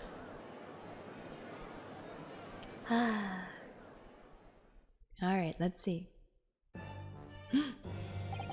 A waxwork of the despicable professor, used as a body double for the victim in this quite extraordinary case. I must say, it's extremely hard to believe the assertion could possibly be true. However, it would appear that it does at least warrant further investigation. Yeah, a stepping stone of victory. We're getting there. I think there's only one more part in this trial. I think one more part of this trial. Maybe. It's the waxwork of the professor that links Mr. Drebber and Dr. Scythe. And I'm convinced that there's a special significance to that link. I don't know what you're hoping to prove, lad. I really don't. The truth, sir. By using evidence and testimony.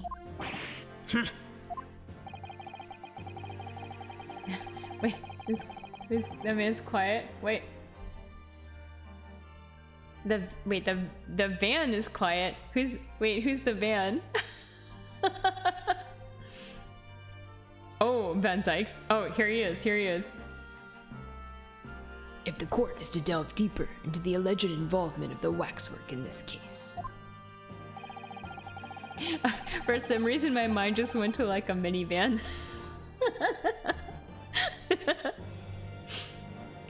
Then the prosecution calls for the owner of the model to be summoned as a witness. The owner?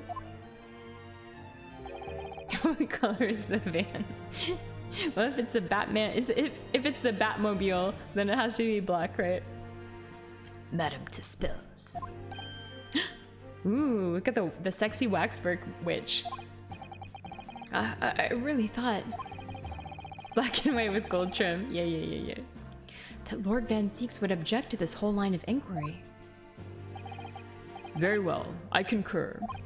Make arrangements for Madame Tispels to appear as a witness with immediate effect. Listen carefully, my learned friend. Oh, yes? You should know that you're on the brink of opening Pandora's box. Tispel sounds like someone from Hogwarts. Yeah, it kind of does, right? She is dressed up like with a full-on like witch's hat and like witchy outfit. The court shall now adjourn for 45 minutes. During that time, the prosecution will summon the new witness and prepare her for taking the stand. But I could never know. Madame Tispels, yes. I shall see to it at once, my lord. Tispel's used Dispel. To be continued. Dun, da, da, da, da, da, da, da, da, da. It's not Hachi. Alright. That is going to be the end of the stream for today. Follow Lord Voldemort. No way. I'm all about spreading love and positivity, not darkness and evil. I'll stick to being a cute little fox and bringing smiles to everyone's faces. That's right. That's right. Good job, Sparky. That is the correct answer. Ooh. Okay. Thank you so much for the redeem, Erlengshin. This will be the how we'll like end the stream, I guess. And then after this, we'll find somebody to raid. Oh, hold on. There's another question. Oh, Soyam Apple, you know just what to say. If there's corn involved, count me in.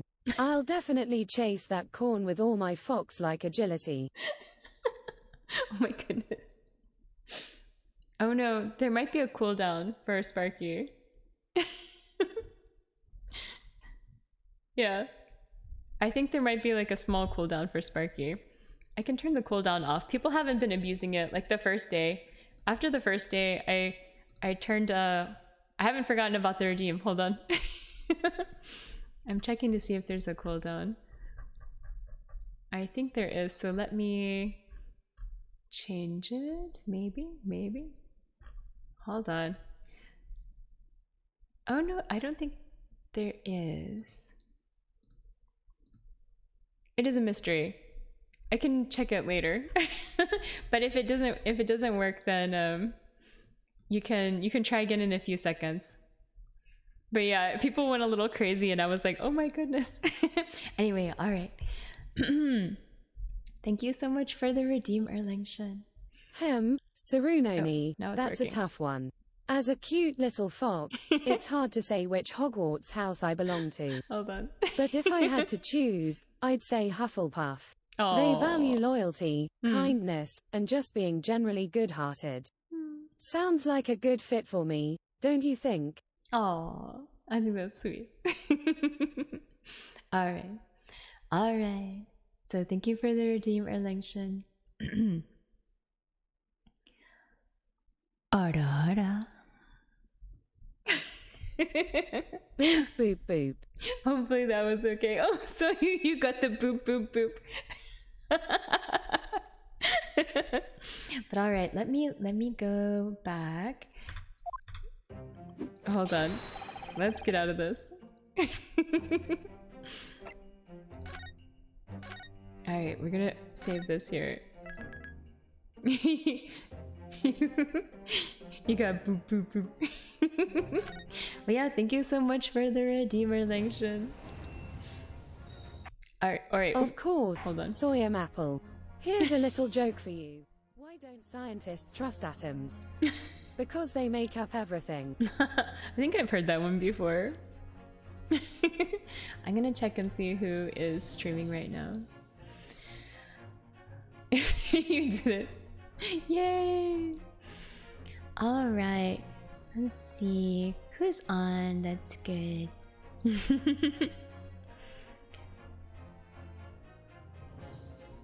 Oh, okay. We could raid. Oh! Naruhoshi is also doing Ace Attorney. Alright. We'll raid. They are a comfy whale cat.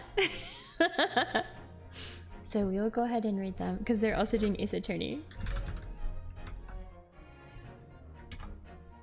Is that gonna work? I think it did. Maybe. Bilbo Baggins, I'll do my best to accommodate your request. But just remember, I'm a cute little fox, not a hobbit adventurer. Bilbo Baggins. Naru. Wait, why no? Why no? Do you not like them? Alright. Hopefully they're nice. I don't really remember much about them. Although they're on my follow list, so I think I've rated them before. Okay. Alright, but yeah, thank you guys so much for hanging out. And I'll be back on Thursday. Yeah, and enjoy the rest of your sea day. And Bunny Warple, thank you again so much for the gift sub today. And I hope you guys have a great rest of your Monday. And I'll be back on Thursday with Stardew Valley. The corn will continue. The corn always continues. But yeah, alright, enjoy. And I'll see you later. Bye!